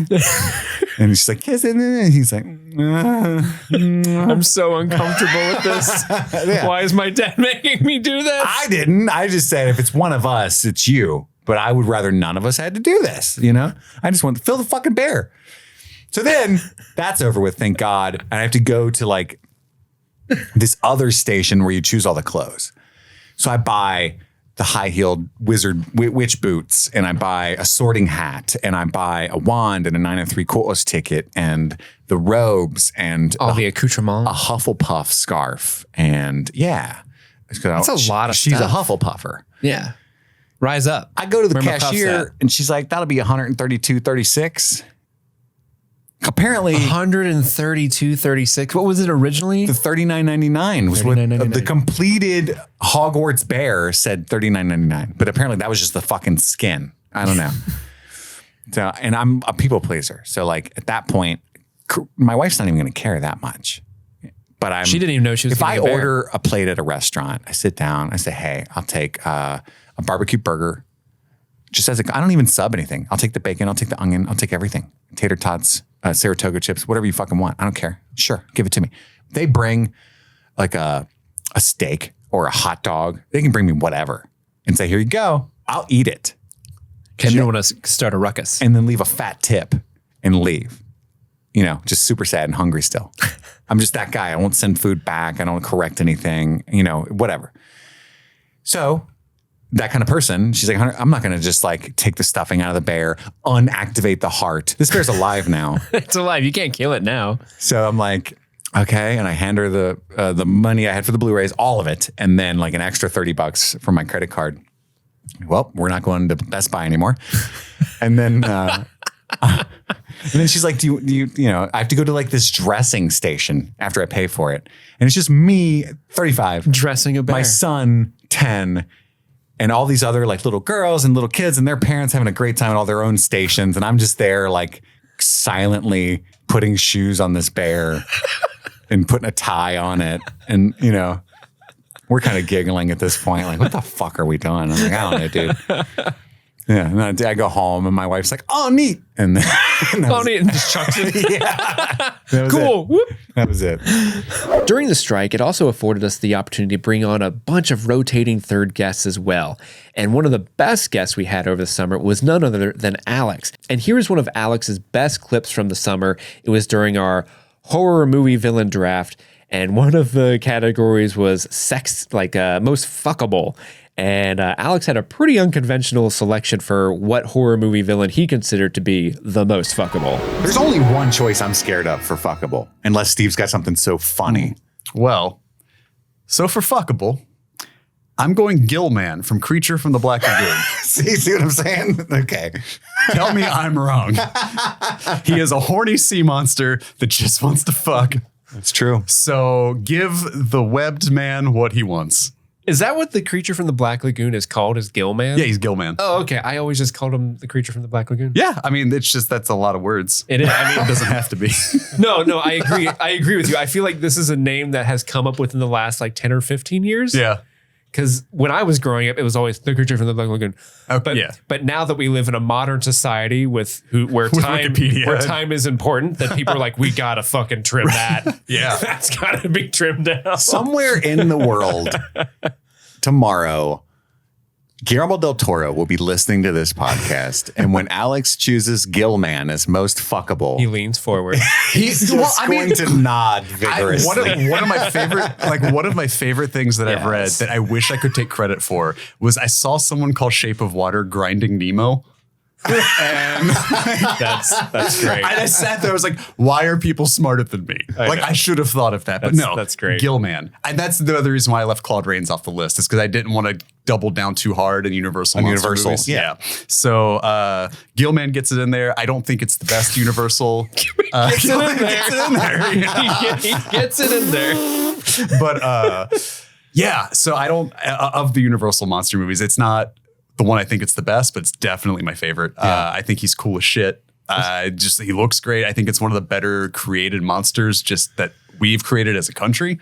Because I don't think American monster movies have historically been great or the most popular, but I think he has prevailed throughout the most through time. But yeah, also he's just horny as shit. And that's also like the whole sequel as well with like the creature returns. Well, I think that choice is a little fishy. That's fine. I think it's inspired. What do you think is the most, what are the assets that he has that you're like, oh yeah, that's most fuckable? Okay, he can breathe underwater. So that opens up a whole other world for you if you get snorkel.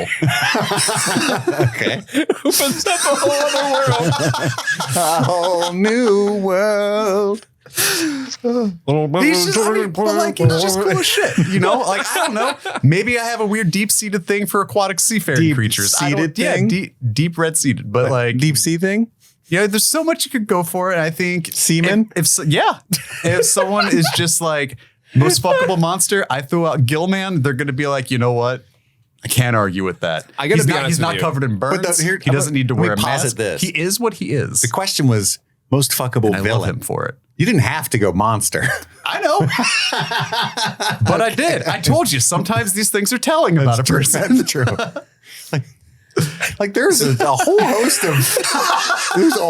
of objectively beautiful men and women. And I picked at least the villains top 20 monsters. Okay. Well, what am I going to pick? Frankenstein's monster? He's an oaf. He might love me well, but like, Cuddle. Right. One cuddle. But dude, like you put a small child in front of him, he kills her by mistake. So he's clumsy. He's a little impetuous. It's true. Dracula. Want a pet baby. Just wanted to pet the wabbits, George.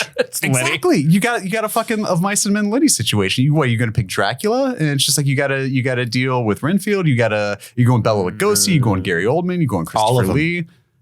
All of them. I gotta say, Alex, You just got to give up a little blood every now and then, and you get to hang out and have orgies all the time. I was fully Blood orgies. prepared. I was fully prepared to shit all over whatever you picked for most fuckable. But then you said Gilman, and I said, go on. I'm telling you, I'm not wrong here. Like you all know, Streaming Things was very supportive of the writers and the actors as they went on strike so that they could get their fair compensation from the studios. And the way we wanted to help was we sold a Striking Things t-shirt where all the proceeds went to the SAG-AFTRA strike fund. And as you know, as a podcaster, one of the things I say all the time is always be plugging. We always got to be plugging our stuff. And during the strike, I came up with a little bit of a creative way to plug our shirts that caught even Kit off guard in this next clip. This question's kind of weird because it's not a question, it's a statement, but it was sent to me like 2 days ago, right? Okay. It says, tell Steve he looks hot, 3 fire emojis, in that Striking Things shirt he's wearing. It's almost as if I sent that. Oh. You just planned on wearing it? Yep.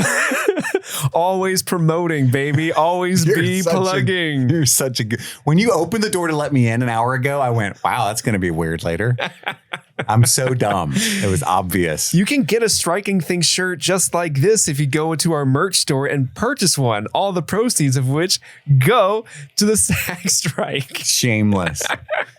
Hey, I'm trying to help the strikers out, okay?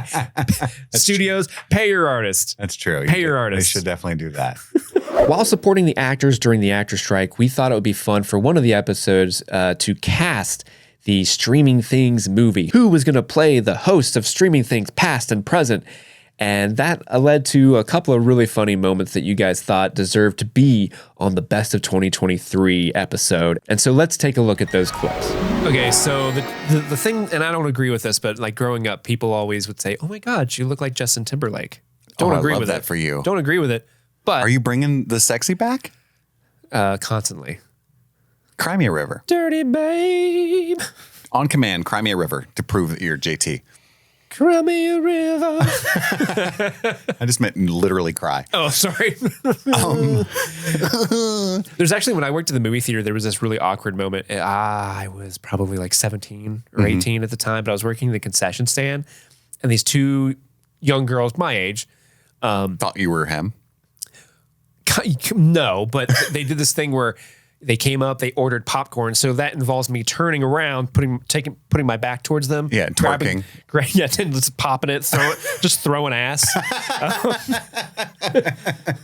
Like, ooh, more ass, please. That's what that involves me doing. But I turn around, my back towards them, grab the popcorn and bring it back. And the one girl's like, oh, do that again. And I'm like, what? And he's like, turn around. Okay, so I awkwardly, is this what it feels like to be objectified? I don't know. It is. And I did that, and she's like, oh my God, he looks like Justin Timberlake. And I'm like, thanks. Here's, pay for your popcorn, please. It was weird. When they left, you said, bye, bye, bye. Bye, bye, bye. You had to have a friend do the echo for you. Yeah, you got to. You always have to have a hype man. So Justin Timberlake. I love that. Yeah, yeah. And then Erica suggested this person. She suggested Bradley Cooper. Oh. And I told her, like, I don't think I look like Bradley Cooper on Wish, but I think I look like Bradley Cooper on like a Chinese bootleg table in Maybe Shanghai. like alcoholic Bradley Cooper, like like A Star Is Born, you know? You look like Bradley Cooper at the lowest point of his life. That's still really handsome, you know? Right. Andy was the toughest. I have the wildest choice for Andy, and it is the only choice I have. You will never think of what I'm about to say. It makes no sense. I don't know. I have a pretty wild one as well. Should I go first? Yes, go first. What is it? Rhys Darby. Rhys Darby? Let me tell you what I would do with the polyjuice potion. I would look at my dick. But it wouldn't be my dick. It would be someone else's. And I will quite enjoy it. You're selling me on it more. Come over to my place, guys. I've made a great biscuit. Because he did that like parody.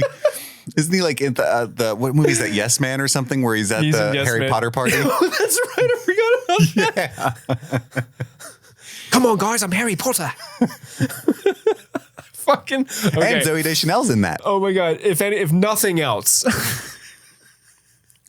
we're keeping that on the list just because I'm very amused by just Andy being Reese Darby. I have a few New Zealand wonder actors that I popped up on this list for no reason. Oh my God. I can't wait. Probably are like how we bonded originally was What We Do in the Shadows. Oh yeah. Maybe that's why that keeps coming up. But yeah. I'm That's making it. ribs this weekend. Thank you for the seasoning. When the strikes first began in the summer of 2023, there was really no telling just how long they would continue. We had hoped they would end relatively soon, but they kept going on and on and on. And towards the end of the summer, we actually were starting to celebrate personal milestones during the strike. And one of the milestones was our birthdays. I created a very special birthday episode for my 36th birthday, where I brought on not only Madison, but also my best friend, Phil, to come onto the show. And I was going to give them a little bit of fun trivia as a birthday present to myself. And one of my favorite birthday gifts that came from that episode was a segment where I had created a bunch of Star Wars aliens on a piece of paper, and Phil and Madison had to tell me what the names of the alien species were. And little did I know that Madison would just drop hot fire throughout that whole segment. So we're going to listen to that entire segment uninterrupted because I think it's absolutely hilarious. And apparently you guys think it was absolutely hilarious as well. Let's take a look. Surprise! What? It can't be a birthday party without a birthday surprise. Bonus round. We got a bonus round now. This is not an official one of the 4 rounds. This is a bonus extra one I did not tell you about because I'm a little stinker. Stinker. I'm a little stinker. A little stinker. So hold on. Give me. Actually, Madison, you can reach them. Do you see on the table to your left there are 2 dry erase boards with a marker attached to them? Yeah. So can one to Phil. You take one as well. You are going to be writing down things on this board. Do you guys have your phones with you? Yeah. Yes. I am texting you a photo. Okay. This photo is a chart of different aliens from Star Wars. There are 24 different aliens on this list. I got this. What I need you to do is whoever can, you don't have to know all 24. You just have to tell me how many you do. Whichever one of you can give me the correct names of all the alien species, or the most alien species. Wait, their name or the type of alien The they type are? of alien they are. You have to tell me the alien species. And whichever one of you can give me the most correct answers will be given a bonus point. And I will let you guys think about it for a few minutes. For you, the listener, I'll edit this out. Yeah. So you will not be sitting here for a really long time. 5 minutes later. All right. After some deliberation, the 2 of you have made your answers to the 24 different alien species from Star Wars.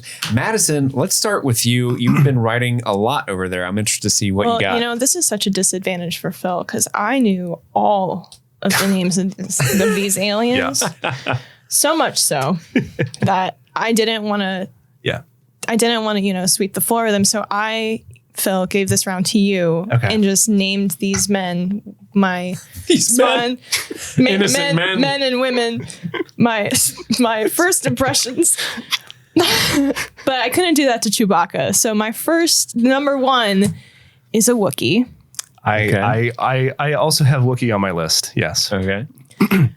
But, I needed to give that to myself. Sure. But the rest, I just wanted to be fun with it. So number 2 is it sand people? Actually, hold on. Maybe I gave myself another one. I just called them sand people. It is not sand people. That Okay. is a different type of alien. Technically, they're called Tusken Raiders. Sand people is a derogative term. It's a slur. So Sorry. maybe I'm offensive. She's canceled. I'm alienist. You're alienist to the Tusken Raiders. Jawa. Yes, it is actually called a Jawa. Yep. All right, number 3. Spiky heads. Close. I believe they're called the Zabraks. Yep, that is true. Number 4. Blobs. Blobs. Yeah, that's not entirely inaccurate. Jabba the Hutt. Well, it's Hutt, but Yeah, okay. Number 5. Martian Man. Martian Man. I don't know this one, so I'm going to go Blue Man Group. You're both Solid. wrong. You're both wrong on that one. That is called a Chiss. That is the alien race Chiss. of Grand Admiral Thrawn that will be featured in Ahsoka next week. This week, I'm sorry. Number 6. Slay Queen. Slay Queen. Slay. To be fair, the picture you picked is very Slay Queen. It's just very tits. Their tits are just out. Yep. I believe that is a Twi'lek. That is a Twi'lek, notoriously often slaying in the galaxy. Number 7. I believe that is called a lesser Slay Queen. They are that's more- similar. That's conservative Slay Queen. Yeah. you. Yeah. Wearing a full turtleneck.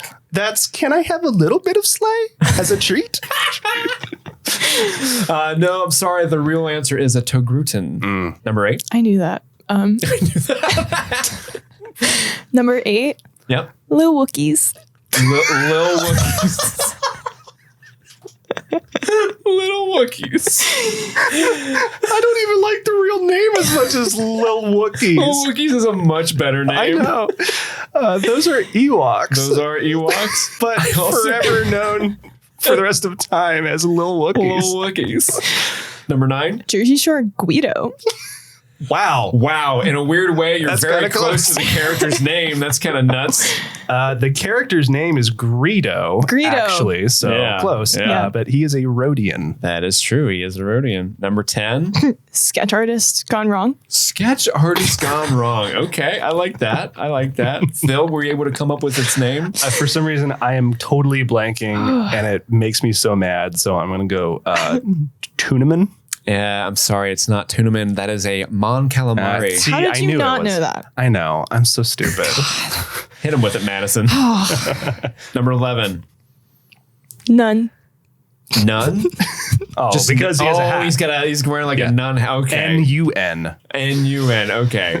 I like that. Phil? He's a Nemoidian. Nemoidian, yep. Seal off the bridge. I fucking love Nemoidians so much. Number 12. Decaying butterfly. Decaying butterfly. That's so good. That's it's like the dehydrated husk of a butterfly for sure. Yeah. That's a Geonosian. Yeah, it is. Yep, that is correct. Number 13. God, I can't wait for this one. Mr. Underbite. Is there a Mrs. He does Underbite? it. That's I hope so. That's a Gamorrean. Or another Mr. Underbite. Oh, that's true. That yeah. Yeah, that is a Gamorrean. You were correct, Phil. Number 14. Lizard Man. Lizard Man. I also put Lizard Man. That is a Trandoshan. I'm yes. sorry, that is a Trandoshan. Famously, they hunt Wookiees, Yes. possibly little Wookiees. No. Number 15. Ninja. Oh, a ninja like that. I don't know the name of this one. I forget. This is a Weequay. Oh, that's right. In fact, if you watch the show Mandalorian, the one Weequay character's name is Weequay. Great. Yeah. Great. Creative. Number 16. Garlic Head. I see it. Yeah. Love it. That's a Biff. That is a Biff. See, I was close. Yeah. Yeah, close. Number 17. Less decaying butterfly. Less decaying butterfly.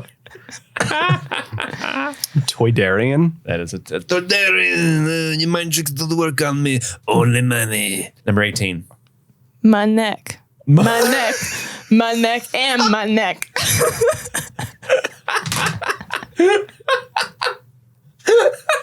Holy shit. This is the best round of trivia The ever. funniest thing about that is if George Lucas had named them like M apostrophe neck, like Manek, people would be like, oh yeah, deep, great, deep, cool, great. Yeah. He's a genius. But that's a Kaminoan. I'll give you the point. Yeah. Come on, Kaminoan. man. Sorry. Come on, Kaminoan. George. Kaminoan. Number 19. Binks my bussy.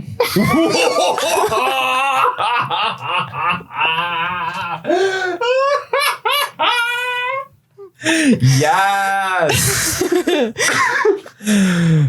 Madison, you so bomb bad. Never thought I would hear that in my life, but that's a Gungan. That is a Gungan. Number 20. An Orange County Chopper Man or Hulk Hogan's brother. That's an Ugnaught. That is an Ugnaught, which, how would you like to be the alien species that's called an Ugnaught? It's I would rude. Ugnaught like that. 21. What? Number 21. What? What? Because that's the expression it has on its face. What? But WUT question mark. What? What? You want me to what? It's an Ishy Tib. Oh, that's right. Number 22. Period eyes. Oh my God. Holy shit. I told you these are unhinged. Period eyes. Look into your period eyes. So bad. I don't have a better answer than that. Once a month I look into your period eyes. Jesus. That is Utapau. That's right. Utapau. Because they were on Utapau. Yes. Yeah, that's right. That's the planet they're from. 23. Octimouth. Octimouth. Okay. See it? Yeah. Close. It's an Aqualish.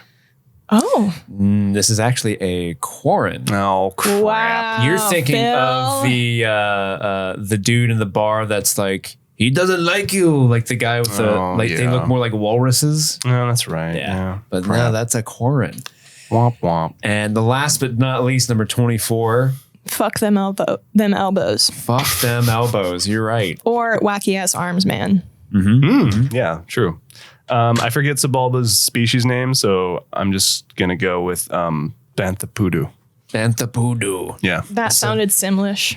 There you go. No, it's called a Dug. A Dug. For some reason, so They walk with their arms, and their feet are actually their hands. So he's actually standing on his arms, and his feet are his hands. Gotcha. And much like Sebulba, who always wins, Phil wins this round. He gets the extra point. What? Although I think we can all say the moral victory goes to Madison for crafting some fire ass. Props to Madison. Props. Another one of the greatest things that came out of that birthday episode was Madison's Pippin the dog. She actually had tried to impersonate Pippin the dog several episodes ago, and we found out that she just can't do Pippin the dog. And for whatever reason, she just can't do his voice. And during the birthday episode, we had punishments. So if you lost a round, you had the punishment. And this is a clip show, as it were, of Madison being forced to do an entire round of trivia speaking as if she were Pippin the dog in her hilariously bad Pippin the dog accent. Enjoy. So, Madison, we come to our first punishment of the game. Oh, man. Are you ready? I have to be, I guess. Again, these punishments were suggested by the stream fiends themselves. And the first punishment that you shall receive, only for the next round, though, I will say. Okay. Talk like Pippin the dog the entire round. Pippin the dog. Pippin the dog. Okay. Pippin the dog. Okay. This is going to be really hard. Oh, no. There's a chance I could take the point away. This is going to be a lot of years. What was that? A lot of years. Top Spotify. whatever songs. Yes. Let's do it. Let's do it. Please. Beastie Boys. No Sleep Till Brooklyn. I think the album is Fight For Your Right. 92. I really need to win this round. I can't be doing this voice much longer. No, you can't. What did I say? 94. Ride it, my pony. Massados. Who's the artist? Roxette. I would not have gotten that. Is it the Pixies? You got me excited. I put this. Now the voice is actually coming through, and now I have to stop. It's just when you finally get it working. I know. Actually, my punishment is to listen to you do this for another round. So Rhythm of the Night. 1992. God damn it. How many rounds are left? Well, despite that late game comeback, that You call it a comeback. that couldn't make the difference. This round sleeping. goes to Madison. Oh, yeah. She no longer has to do the Pip and the dog voice. I release you of your Thank punishment. God. So many of you that support us during the strike are members of our Discord. And if you're not a member of the Discord, you absolutely need to be. It's where a lot of fun people go, a lot of fun things happen, and everyone's super supportive there. We do things like the fireside chats with Kit and I, but then they also do little contests on their own. And most recently, we did a holiday cocktail contest on there where people submitted their own cocktails that they made during the holidays. And that was a lot of fun and so much fun to be had on Discord. And if you were on Discord throughout the summer, you may have unwittingly interacted with one of our guest hosts from the summer. You may have unwittingly interacted with someone very close to myself. And during the Halloween horror movie trivia episode this year that we did with Andy, we actually revealed who that mystery person in Discord was. And a lot of you thought this was a mind-blowing moment in the Streaming Things cinematic universe, as it were. Some people messaged us calling it that. And so we decided we had to keep this clip in. And this is the clip where Erica revealed herself to be Rabid Dog in a Barbie car on Discord. That is the thing that's not Halloween-y, is none of us are dressed up. I literally was like racking my brain, like, what costume should I wear? And I thought about being a Barbie, but then I was like, oh. Why would you be a Barbie, Erica? You know, that's an interesting question. I used to have a Barbie Corvette. Oh. A Barbie car? Yeah, one could say that I had a Barbie car. Yeah. The toy or the real, an actual The car? actual Hot Wheels Barbie Like you could Corvette. drive it. I could drive in it. Yeah. Wait, it was Hot Wheels though? It was, yeah, like a Power Wheels. Oh, like Power a Wheels. Kawasaki. I thought you had Power like Wheels. a real full-on like pink convertible car. No. Like that you used to drive as an I was adult? 4. That'd be very irresponsible. Okay, Yeah. that makes more sense. This is just a roundabout, tongue-in-cheek way for Erica to announce something. Yeah, some of you are slow on the uptake. I'm familiar. So Erica is Rabid Dog in a Barbie car. Yeah. That is her Discord handle. That's So me. if you're a They are stream one and the fiend, same. hanging in the Discord, you've been talking to Rabid Dog in a Barbie car this whole time. It's been Erica the entire time. Yeah. Yeah, it wasn't a ploy to trick anybody. Erica, no, do you no. want to explain it? Oh yeah. So I kind of just wanted to check out the Discord, and I didn't want anybody to feel weird, and I definitely didn't want any kind of like attention or to be associated with the show in any way, because I wasn't, so yeah, I just kind of like thought of a nickname that I had as a kid, Mad Dog. Came up with a clever name, and I was kind of just anonymous, so I could be my own person and and not distract from anything. Yeah, but now that we've been having you on the show more often, it felt weird. Yeah, it did. Yeah. It felt weird, and I didn't want to make anybody feel like they were tricked or deceived or anything. So I felt like Wait, it was. your Rabid Dog? Oh my God! All those times I messaged you, no. Yeah, I just didn't want anyone to feel deceived, so I felt like it was probably time to kind of come out as Rabid Dog. And he's like, I've been talking mad shit about Rabid Dog in a Barbie car in front of you this whole time. This whole time. It's a real Batman situation. So Steve has sex with the patrons, confirmed. It's true. Sign up at that tier, baby. That doesn't get more signups. I don't know what will. That's the next Patreon bonus. Scandal. Sign up for this tier, and we will do butt stuff. Wait, I'm not that tier. Yeah, you need to up your. Oh yeah, you gotta Damn up it. You gotta up it. God damn You it. gotta up that tier. He's like, that's all you get for the month, honey. This is all I'm obligated to give you. Honey, it's the first of the month. Wait, the card declined. Never mind. Oh, sorry. Andy, do you want to reveal? Andy's really Jimmy. So All along. If you've listened to Streaming Things for a long time, you know that Kit and I really value transparency and being honest with oneself and being honest with you guys and just opening ourselves to you. And really the strike sort of brought opportunities that we hadn't really anticipated for us to do that. We would play games like Lovelingual or anonymous questions where people could ask us really anything they wanted to. And these discussions led to some pretty heavy topics. We tried to make light where we could, but sometimes they were very, very deep and heavy. This next clip is one where Kit and I talk about how sexuality is a spectrum. We talk about where we are on that spectrum and how we think society would be better off if we really viewed sexuality through that lens. And I hope you enjoy this clip. What's the next question? Where would you all place yourselves on the Kinsey scale? It's 1 to 7, right? I pulled it up just to look at it. I think you're right. It's 1 to 6. 1 to 6. 1 to 6. Wow, I'm 7. I'm a 7. Can you explain the Kinsey scale to me as someone who's not like as familiar with it as maybe I should be? I don't remember which one's which, but I think 1 is 6 is gay and 7 and 1 is straight, right? I don't want to say it wrong, but then I'll explain it to you. I'm just looking at the scale here. I'll turn around so you can see, and maybe you can make some sense out of it. Because I don't have the context of what these numbers mean. It actually goes from 0 to 6 on this graph. So 0 is exclusively heterosexual, and 7 is exclusively homosexual, or 6 or whatever, right? So 0 to 6, sorry. So 6 would be exclusively homosexual.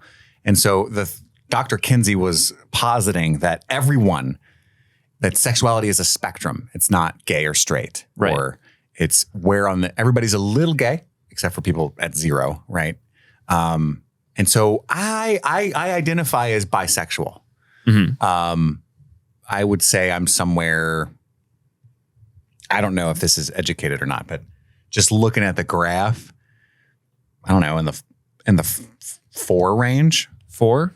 I don't know. Okay. I'm down to clown. You're down to clown? I could never marry, I don't think, a guy outside of me just I love my wife, right? I'm just trying to think Yeah, hypothetically, yeah.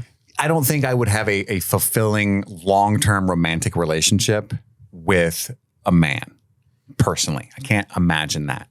Now making out, fooling around, threesomes, none of that stuff in the sexual sphere means anything to me. It doesn't gross me out or you know what I mean? It does nothing as far as ooh, it sounds great. You know what I mean? But I walking down the street, holding hands, going to a movie, coming home every night. Whoo, what a long day. You know, I envision that person as always a woman in my mind. You know what I mean? Right. So I don't know, around 4 or so. What about you, Steve? Again, I did my explanation make sense? Yeah, that helped give it some context. Again, I assume this is a test that you take, and then the results is here you are on the scale, bloop, right?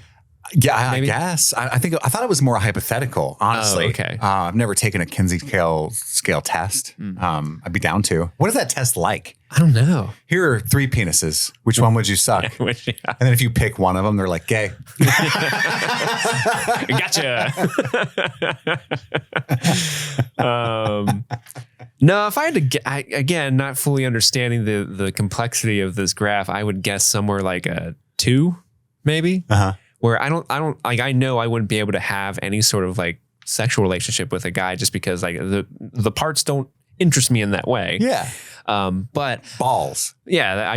I don't even like my own. I don't even like looking at my own balls. They're right? not an attractive. They're part. not. Yeah. They look gross. but I can look at a guy and be like, God damn, that's a gorgeous man. Holy shit. I would kiss him. Hell yeah.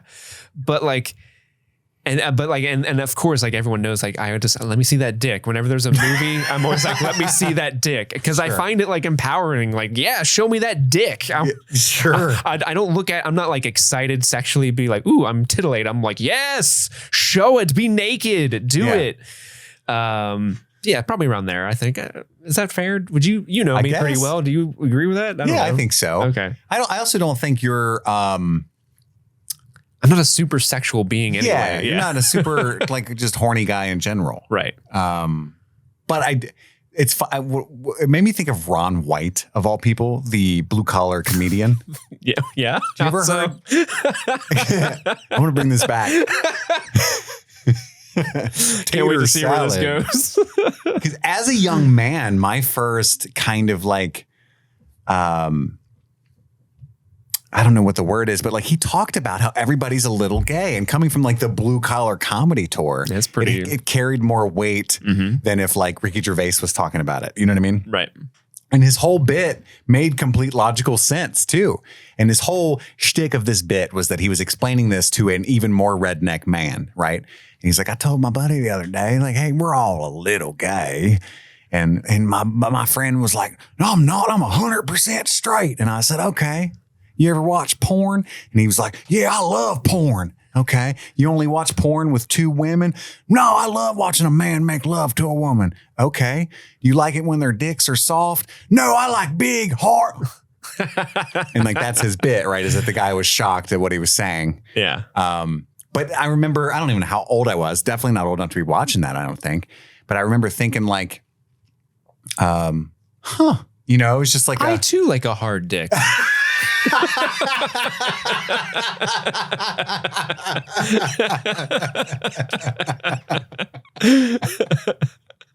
Sure. Sure. Sure. Oh, I didn't mean to. Were you gonna get? I didn't mean to like steamroll your story there. No, that's a better ending than I could have given it. Sort of continuing on with that same theme of being open and honest with you guys. Sometimes we share stories of, you know, our not so proudest moments. This next clip was from the Anonymous Questions episode. It was have you ever broken someone's heart?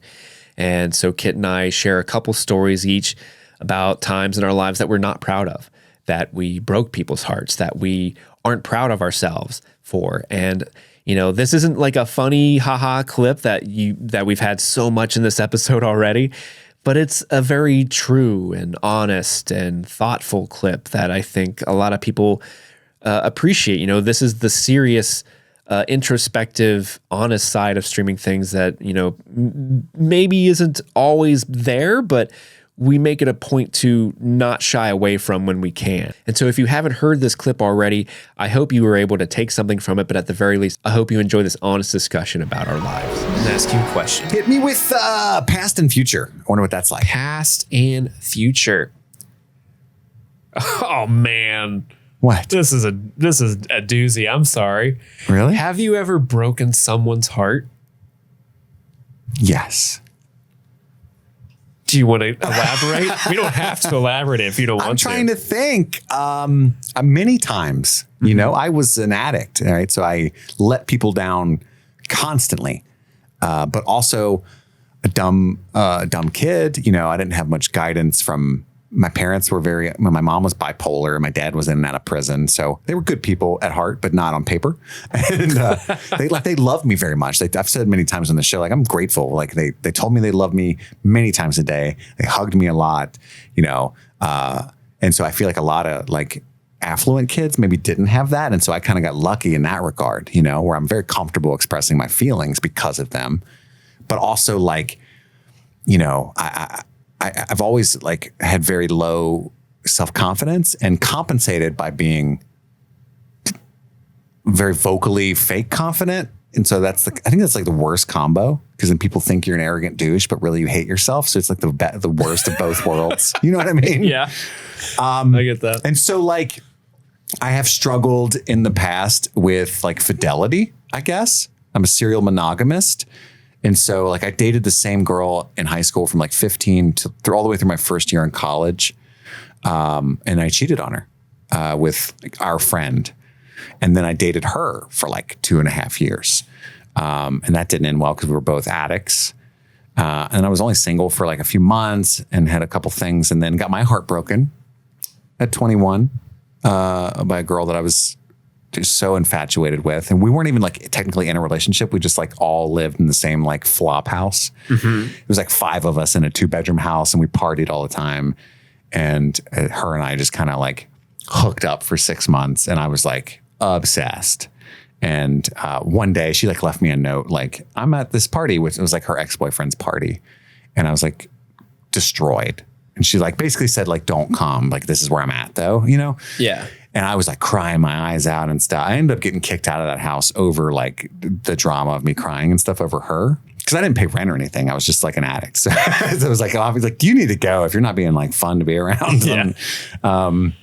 So like we don't want a sad boy. I deserved that. But yeah, and then also again with my son's mother, like that was 7 years of us together. I feel like I betrayed that relationship and hurt her. So not a good history, if I'm being honest, and I'm so grateful. I was talking to Jimmy about this yesterday. I was like, isn't life so weird? I forget how it came up, but he's like, what do you mean? And I was like, well, it's like I did a bunch of like bad things. I was an addict. Like I hurt people. Like I was really, I hurt other people's feelings. I was bad in past relationships. Ultimately, like they always kind of ended poorly.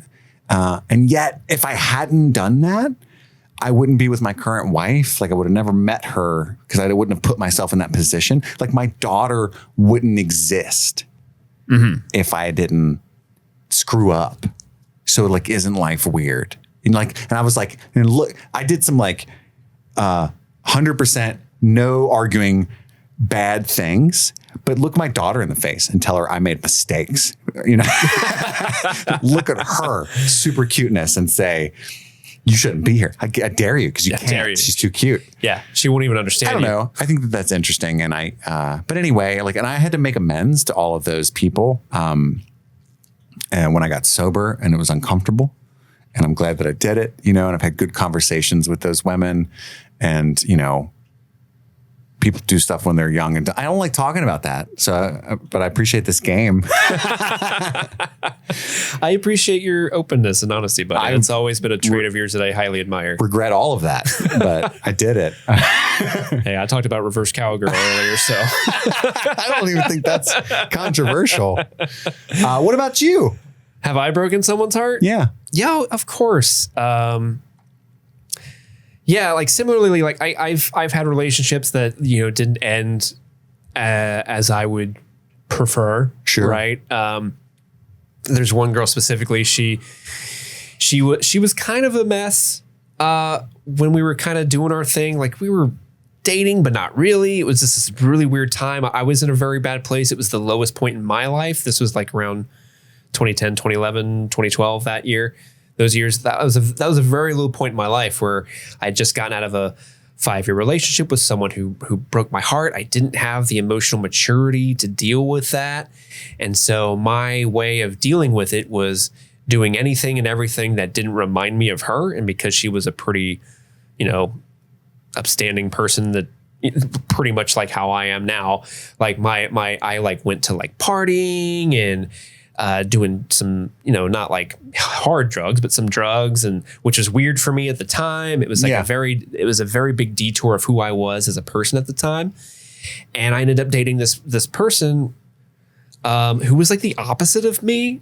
And I don't, to this day, I still don't even really know why she liked me, because we were so opposite, but there was a genuine care and love for each other there. We helped each other in ways that I don't think we really, really, truly understood at the time.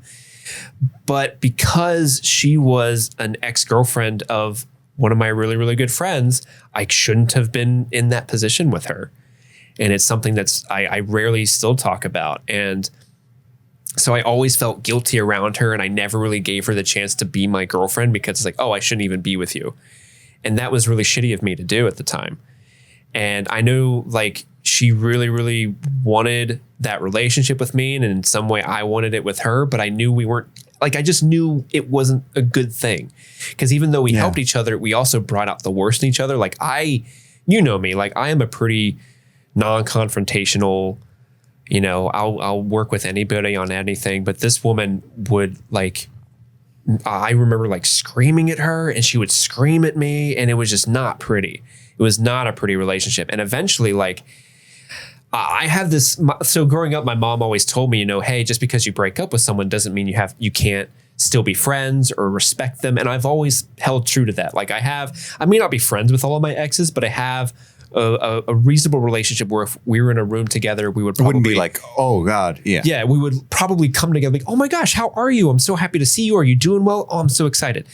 This woman was the only person that I was like, I cannot talk to you ever again, because I know that there is a force that brings us together, but it's not good and it's hurting us. And, you know, even though that is true, I still feel awful about it because I know I never let the relationship be what it could have been because of the situation and my own cowardice, if I'm being honest. Yeah.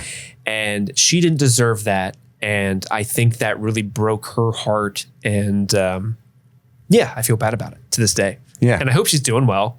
Sure. But yeah, I haven't spoken to her since. It's been like 10 years.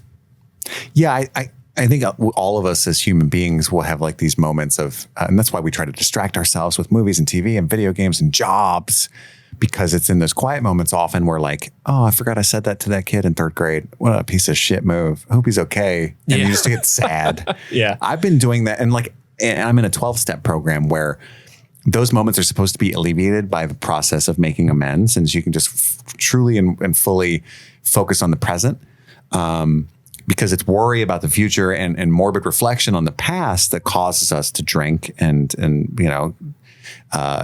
fall into self-pity. It's all just bullshit. You know, it's supposed to alleviate the need to drink and use drugs. Mm-hmm. And so I've been concerned, if I'm being honest, because that's been happening to me a lot more over the past year and a half or so, where it's like stuff that I've done in my life is bothering me again, even though I have made amends for it. And like, you know, been a different kind of person for over 10 years now. But I'll just like in the middle of the night, you know, remember like, God, you know, I hope they're okay or whatever. Yeah. I wonder why that is. I don't know why it's creeping back up. I know that feeling of like you want, there's that knee jerk or that need to reach out and just like, hey, are you okay? Hey, I'm really sorry about this. Hey, I want the best for you, but you know that's probably not the best thing to do. Yeah. And so you're trapped by this. It's like Brooke was the name of my high school girlfriend, and she was the sweetest, most loyal, wonderful person. She truly was. And we were actually friends after, even though I caused a terrible breakup. We were friends again many times throughout the next 5 years or whatever, right? And she actually is the childhood friend of my son's mother. So I would see her at like Christmas, even as when I was with Sarah, you know, it was like we would see each other all the time. She's married and stuff. And it was like, oh, hi, you know, kind of interesting, like 15 years later kind of thing. But even like in the depths of my addiction, she would like let me sleep in her mom's basement and stuff. If I was just like running the streets, nowhere to sleep, she would like, I'd call her from a payphone and she would be like, yeah, you know, come over. And she'd like give me food and a blanket. And you know what I mean? Like just the sweetest person in the world. Mm-hmm. It's funny you say that because like over the past couple of months, I've thought about, since I'm not with my son's mother anymore, I don't see her at all. So I haven't seen her in like 7 years. And I'm like, I wonder how she's doing. You know what I mean? Yeah. I don't know why. Like, I'm sure she's fine. I have no idea, but it's just like, and it's like, I still remember her. She's had the same phone number since we were like 14. And so I know it by heart, you know, because back then you had to memorize phone numbers. You had to memorize that shit. Yeah. And I've thought about like, I wonder if I should just call her, you know? But it's like, is that weird? You know? Yeah. Probably don't, you know? I don't know. Mm-hmm. But I think about that. Or I think about that, the girl that I got, I don't know if it was even on this episode, we talked about that, but my friend hung up and I got mad. Like, oh yeah. That was this episode. We were besties for such a long time. And I think that's a patron episode. Sorry. Yeah. We talked about that today for sure. I think a girl that I was in love with, that I was just friends with throughout school. I think about talking to her sometimes. And I'm like, that's definitely not going to happen because I haven't talked to her. And I remember when I got sober, I reached out to her on like Facebook and she was like, oh, hey, how you been? Because it's been a couple years because I had like so deeply homeless and stuff that I was just off the grid. And she was like, oh, how you been? And I was like, I sent her, so embarrassing. I sent her this like long message of like, oh, hey, I got addicted to heroin and, you know, but I'm sober now. I'm in a halfway house in this city and blah, blah, blah. She never responded. Oh no. And that's the last time I talked to her. And she was like my best friend for years and years up until like when she moved away. And like, she got a really promising career as a graphic designer. And like, she lives in some super cool city out west, you know, like Seattle or something. And she's been a big deal over there for a long time. And she was probably like, the fuck, you know? Yeah. And it's so embarrassing. I'm good. How are you? Was all I was looking for. All right. So that was heavy. Let's shake it off. All right. Let's go from a discussion where Kit and I talk about making other people cry, and let's sort of punish ourselves. Let's make Kit and myself cry. This next clip was a very fun episode that we did with Andy over the summer that we called Hot Ones. If any of you have seen Hot Ones, it's basically that. We were eating significantly, hotter and hotter hot sauces on wings, and this clip is from the 8th. I think it was the 8th option, which is a Da Bomb. I don't know if any of you have ever tried the hot sauce called Da Bomb, but it sucks. So if you're able to watch the episode on video, I highly recommend that you switch over to the video right now so you can watch Kit and I crying and just being unable to handle this hot sauce while Andy is just a total pro and it doesn't even faze him. And it's honestly one of my favorite moments from the show ever. Please enjoy. Well, we want to move on. What is this, 7? Oh, this is the one that's going to suck the most. Oh, so this is the one you were telling us about. Yeah. Only because Andy's theory is because it's also gross flavor-wise, that it just makes it worse. Very hot and very gross. Yeah, so this is Da Bomb Beyond Insanity Hot Sauce with a Scoville heat unit rating of 135,000. Reach past insanity with the sauce that has horrified many. This sauce blends smoky chipotle peppers with natural pepper extract. Well, they say natural twice in the description. Natural pepper extract. I wrote this. To create an experience beyond imagination if you dare. Pair this sauce with pork, chicken, seafood, steak, vegetables, pretty much fucking anything. That last part was my contribution.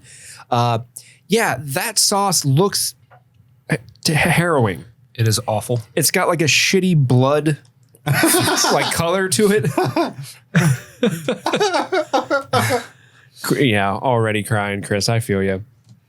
If this is anything like 4 again to me, I won't be able to survive. 7. 4 has been the worst so far. 4 took it out of me. Yeah. All the fight I had. Which one was 4? That was the endorphin rush. Yeah. Because at the end of this, for our last dab, we are going to mix this and 4. What? Yes. I did not sign up for this. Dunk it. I didn't sign up for this, Andy, but I'll do it for you because I love you. Oh no, it just snuck out. That's what she said. Lieutenant Diane. She ain't got no legs. She smelled like cigarette. She tastes like cigarettes. She tastes like cigarettes.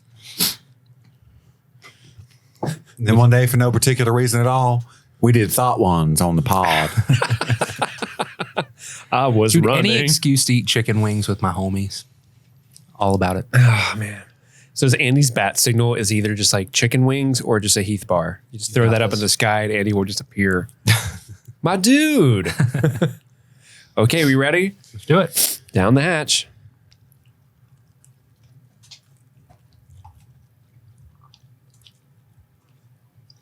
Oh, it is gross. It tastes like wood. It's very hot, Steve. Steve, I'm scared. I don't like it. Oh my God. Andy?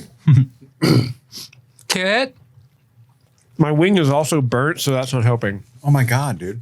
This one rams. Oh, this is awful. It's getting worse. Like it tastes awful and now it's burning.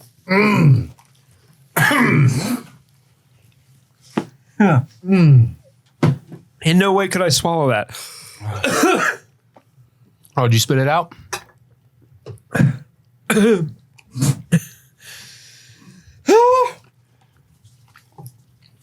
you get the tingle in your lips? Yes! I have the tingle, Andy. Ice cream. Oh, my milk was warm. That was gross. Oh my God. Why did I do this? I'm going to get angry. It's so bad. Oh my God, I can't. I can't. Wait, so what's the question? Somebody give me the phone. Give me a fucking minute, Andy. I'm trying to bring it up. No. Nothing's making it go away. It's 7. It's 7. Okay. I'm crying. Round 7. What are the 3 things that you love most about yourself? Take it away, Andy. I think that I don't think it's gonna help. I think I'm really personable, that I can get along with just about anybody. And so it's easy to make friends, and it's easy to kind of make my way through the world. I love creative ability that I can. Dang, dude, you're full on crying. I am. This is so bad. Creative ability. I love that I have so many like different hobbies and stuff that I've been able to do and do well. Maybe not be super successful with any of them, but I get a lot of like creative gratification from doing those things. And the friends and family that I've been blessed with, for sure. I know that, it's luck of the draw with the lot that you're dealt in life. And I definitely got lucky with that one, for sure. Steve, what do you love about yourself? I didn't hear a single thing you fucking said. Chris, what do you love about yourself? How you doing, buddy? I'm not good. Not good? I love about myself? 3 things. I think because I have a dark past, I'm very patient with other people's defects of character. That's cool. Yeah, it's pretty cool, man. Very patient with other people's defects of character. I have a good sense of humor. Yeah. I agree. I learned to cope with that. Third thing I like about myself. Probably my huge dick.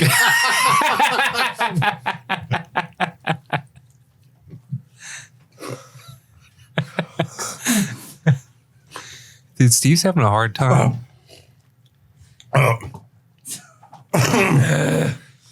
It's not getting better no matter what I do. It calms down. I love my friends. Wait, what's the question? 3 things you love about yourself. My friend. That's not helping. I love my sense of humor, my drive to make the podcast. I also love my dick.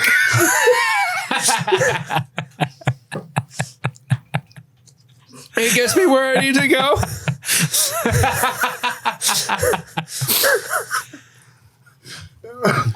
Oh, shit.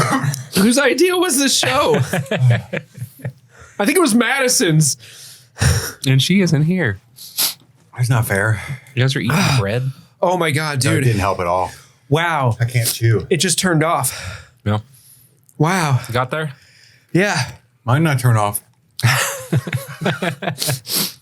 Mine turn on.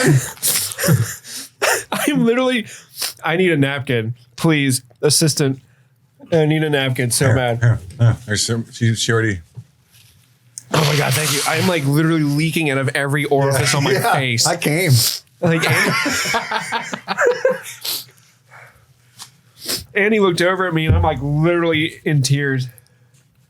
I'm not doing number 8. No? Okay, here's my theory. My theory is that 7 is way hotter than 8. Probably. Because that's happened before. But just in case. There might have been some in my eye, so now I'm gonna just hold my eye closed because I'm scared to open it again. Oh, dude, I got the Mom Beyond Insanity in my eye one time. So I made the Mom Beyond Insanity in my eye one time. I made ramen, chili flavored ramen, the green package. It's the best ramen. In case you got, that's you the listeners best. haven't had it. By far the best. Andy turned me onto it. It's great. Anyway, I put some Da Bomb into the chili ramen and like stirred it around and stuff. And I like my ramen a little wetter, and so I was just slurping my noodles, and I had a noodle slurp up and slap my eyeball with the Bomb Beyond Insanity in it. Ouch. That was like top 5 pain ever. It was absolutely fucking brutal. Oh my God. Eric, you handed me this loaf of bread and I took one bite of it. I'm like, fuck that bread. Get out of my face. That's not helping at all. I did the same thing. The ice cream helps a little. You guys feel the numbness in your lip, like your lower lip when you're trying to sip on something? It feels so weird. That's why chewing's so weird. Yeah. I can't feel the top of my mouth. Oh my god. I think it's weird that we drink milk because like we convinced the milk industrial complex convinced us milk was healthy and that we needed it, but we don't. You don't need milk. No. Like that's for cows to turn and baby cows into fucking cows. What do you mean I'm fat? The cold milk, it's so good. It's like a mother's love. Okay, so do we answer the question? What was the question? Yeah, you love your friends, your drive, and your dick. in that order. Yes. Gets you where you need to go. You know the phrase "follow your nose." Mm-hmm. I forgot I gave you my phone. Oh my god! I didn't know anything was going to be that hot. That was honest. I told you guys that one was going to suck. I have no idea. Andy, you did not lie. Oh, what a good times. Good so times. Good times had by all. It's been a phenomenal year, made all the better by all of you. I mean, we've grown exponentially as a show this year and had so much fun. And look, we've got so many monitors. I'm looking at them all right now. Like, it's crazy. This is wild. This is fun stuff. Can't wait till we can get that fixed and we can utilize them in show. We've got buzzers. We've got candles with Mean Girls to pray to. We've got lights with our logo on it to put up, thanks to the gifts, and then all of these monitors to gaze upon. We could have had the asses up there for one of those clips. All the asses. That would have been amazing. Yeah. For inspo. See what I'm saying? Absolutely. How fun would that be if we could have like asses up there while we record? Like the time when we were doing the spread cheeks. What was that Mel Brooks movie we were watching? The Robin Hood Men in Tights? Yeah, remember because it had Maid Marian playing on the IMDb in her chastity belt the entire time when I was trying to talk about the movie. You were distracted the whole time. On a loop. Yeah, I was like, stop. Stop. I'm trying to do an episode, Maid Marian. Keep looking at me. But that was a blast to revisit. Thank you, everyone who helped Steve make that possible at all by time-stamping things, because that would have been a lot. A gargantuan effort for him to do by himself, which just goes to show it's a good metaphor. We can't do any of this without you. Madison, it's been such a joy having you join us this year. And it's been great. You're welcome here anytime. Thank you all so much for joining us. That's all the time we've got for right now. We've got to go return some videotapes one last time for 2023. My name is Kit. My name is Madison. And it's your boy Steve. And this, all year, has been Streaming Things. Happy streaming.